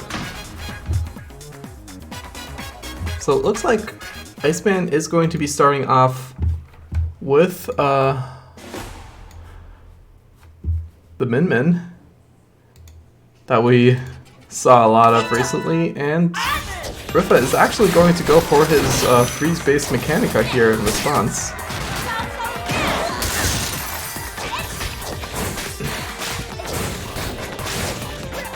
Iceman may have a bit of a tougher time to racking up damage, but once Iceman does get the bit of a bigger hitbox of Ripa here with that charged Sparky, Iceman is going to have a lot more opportunities to keep getting damage off there, as Iceman does get a lot more damage onto Ripa than Ripa has gotten onto Iceman. Ripa with a fairly nice freeze there earlier though to take some of that damage back, but Iceman retaliating with a freeze from the Ice Dragon of his own, leading into a grab. Now both players do have their rushes. Iceman maybe trying to save his a little bit more if he can get away with it. That uncharged Ice Dragon just consistently chewing away a little bit of Ripa's HP from time to time. But Ripa is slowly gaining ground back and putting Iceman into range for that rush. And another 1-2 will be putting Iceman at less than a quarter of health, while Ripa does have that magic pixel. Iceman going in for the jump dash into rush, trying to catch Ripa. Ripa trying to avoid that with the dash back, but Iceman's Sparky just catching Ripa barely there to take that first round. Ripa trying to go up close for that rush, but Iceman does not let go of the shield. And now Ripa is slowly approaching Iceman, not letting Iceman get the charge for that Dragon Arm. And while Ripa did get frozen there from the Ice Dragon connecting, that was on an arm break from Iceman's side, so Iceman and Ripa both couldn't really punish each other. Iceman did go for the rush, did not connect for the most part, but did hit that crucial last bit to get that Dragon Arm up, forcing Ripa to use that rush in retaliation to get that Dragon Arm back down. Another nice 1-2 from Bertha will take a lot of Iceman's health bar. And one last pretty much max range Chilla snipe is going to take it for Ripa there. Very nice. Ripa switching over to the Kablammer for round 3, which is a fairly interesting pick, but that is going to provide another layer of defense against that Sparky, especially if it's charged up from that Dragon Arm and has a bigger hitbox. And as the Big Bad Wolf would say, the better for me to block it with. I'm sorry. Anyways, while Ripa does get the rush, Iceman trying to go for the counter rush, but that gets blocked by Ripa, so Ripa being in a very advantageous position here. Iceman does get the arm break here, but that is a very nicely timed Glamour by Ripa to get out of that situation. Though Iceman does still get a charged Sparky hit in there. Nice freeze from Bertha, and that is going to lead into a last 1-2 that Bertha needs. Bertha is up 1 game.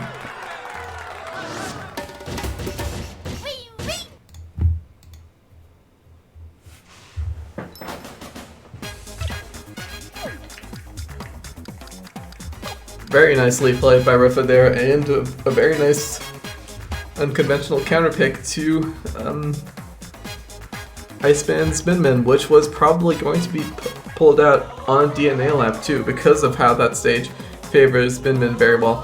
Now we are going to go to Temple Grounds, and Bertha is going to be switching to Master Mummy, which is not a pick I see from Bertha. Actually, that's a lie. I know Bertha does have that weird Master Mummy loadout, but it works. It's the one with the Retorture, the Dragon, and the buff, I believe. Though I'm not sure if this is the one he's still going to use here. Actually, yes. that is the loadout. And it's going to go against Iceman's Coil. Which is going to... Iceman did know that Rifa was going to be switching to the Master Mummy here, so this is a coil that is going to be designed to go against heavies with the Roaster and the Thunderbird too.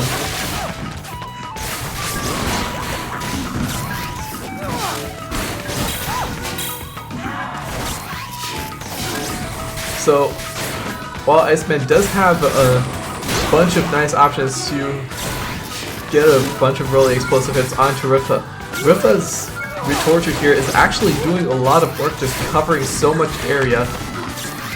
And because of these two arms that Dr. Coil has don't exactly cover a lot, this does leave Dr. Coil very vulnerable to those Retorture shots.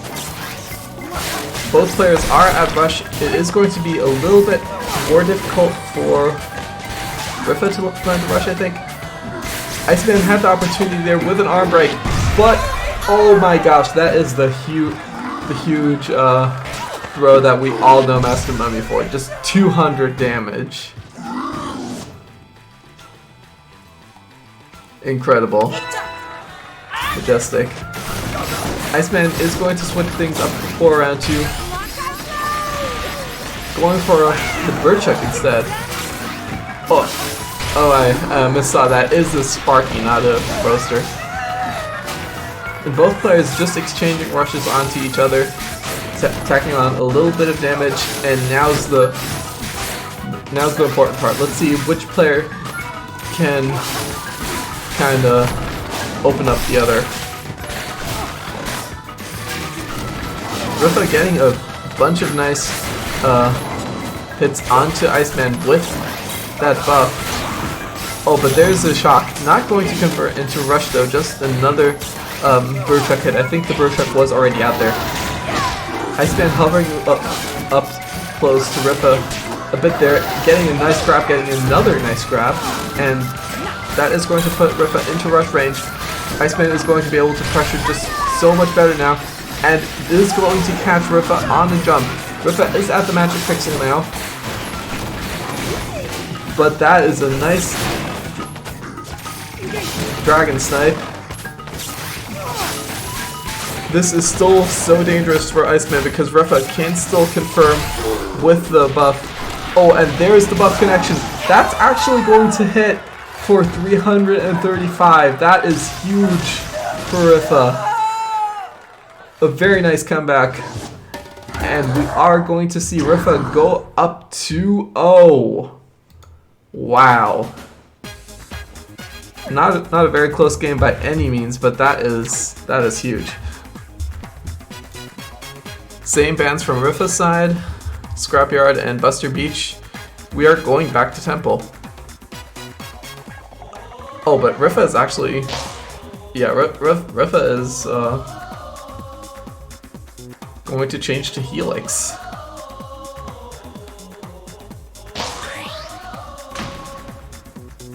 And Iceman is changing to Tron. So we're gonna have the entire roster here today.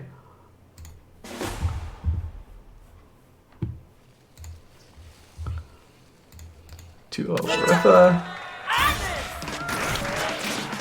Oh yeah, I forgot how interesting Rifa's Helix playstyle is with the Boomerang here, and we actually have default Tron coming in from Iceman too.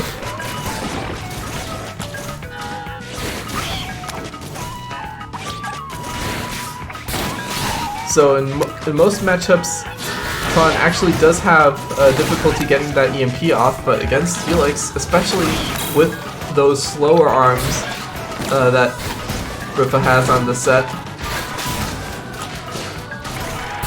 and the fact that Helix does have a propensity to kind of tower a bit farther away from the opponent, this actually does give Iceman a few more opportunities to get that Tron charge off, which is huge, really. And it is giving Iceman a very nice advantage in the set. Oh, but Rifa with a huge comeback. Rush confirmed there. That That is so difficult to get with the boomerang into the lockjaw. Iceman just managing to catch Rifa there, I believe, on the Helix Tower with that Tri-Bolt rush. So Rifa is going to be switching to a popper for round 2. Going to be a little bit faster at catching Iceman, though a bit worse at catching the Tron dashes. Iceman's arm does get broken there. No punish from Rifa's side though. And Rifa does have the rush ready, Iceman does too. These rushes we've seen are just so instrumental here. Especially the ones with the lockjaw. Oh, but there's a nice EMP to knock down that mid-flight popper. That is gonna put Iceman in such a huge lead, and now Rifa is in this uncomfortable position of needing to approach against the deflecting Tron. Rifa trying to go for the rush, but it does not work out. Gets a nice little 1-2 against Iceman though, another one. Iceman just barely losing the health lead, but very close to getting another rush back. Oh, that is a huge popper. That is going to put Iceman at the magic pixel. Iceman going in for the rush though, just barely catching Rifa off of the Helix Tower descent.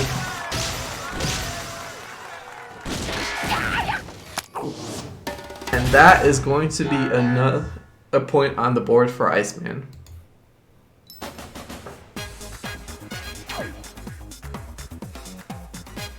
So Iceman is definitely still in this, but has to win the next 2 games as well as another series to keep going here. I guess maybe because Bertha does have a bit of leeway here.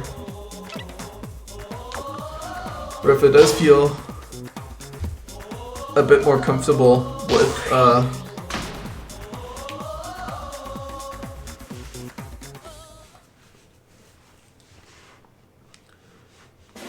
with some odd character picks like that Helix, and now this kid Cobra, which is not a character I see from Prepa at all.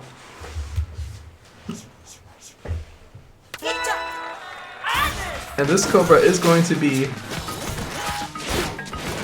Parasol and Trampled, which is an interesting combo to use, especially against that default Tron. Oh, Bertha with a nice slide under that Tri-Bolt. Definitely knowing its Cobra mechanics there. And while that Parasol is fairly good at blocking the Tri-Bolt, or at least just continuously punch parrying stuff, this is a bit more difficult for Bertha to use. At least I would not want to be in this low position, but Bertha is doing a very nice job at holding on. Getting tagged by the tail end of the rush there, but now Bertha does have a rush of his own, and is slowly approaching Iceman. That rush could mean death, but also 1 or 2 more pokes from Iceman could be death. Oh, but that is a nice 1-2 from Bertha, and 1 more Parasol hit catching Iceman's dash. That Parasol is still really good at punch parrying the Toaster, and 1 more Tri-Bolt will mean the round for Rifa. And suddenly Rifa is going to go for a homie. This is not a set I see on Kid Cobra at all.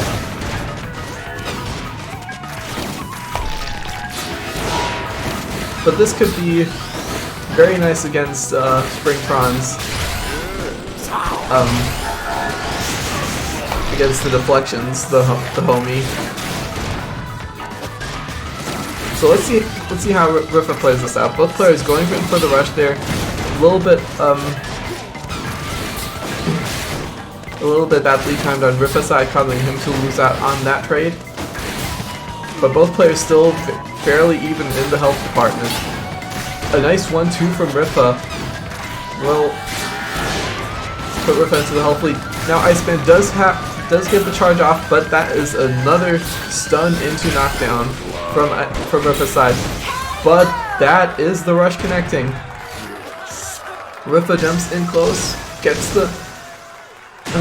the tribal shots in, and boom, the homie explodes, I guess. And there we have it. Rifa is your winner for EU Arms Challenge number 40. And a big round of applause to Rifa, and also to all the other players that have shown up today. So thank you all very much for tuning in. Sorry that I'm still a little bit shaky on commentary and also very dehydrated right now. But I hope I did an adequate enough job. But definitely, huge congratulations to Rifa for winning here, with all of the different characters too. That was a treat to see. And remember everyone, keep going with arms. If you're interested in playing an attorney tomorrow, we have, believe, Scrapstar. I think, sadly, I won't be able to make that because of another thing I've got going on. But definitely check it out. And also, I haven't been keeping up with the whole save arms thing, but that is a whole another series coming soon too. And remember, this is just the first of the new European PR.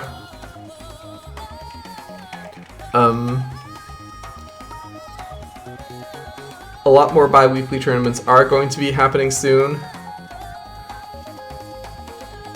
And yeah, follow EU Arms at European Arms. Check out all the VoDs from these bi-weekly events on the EU Arms competitive channel.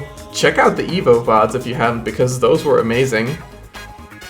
And yeah, I've been Penzo. You can find me at Penzo_KC. And thank you very much for tuning in. See you next time.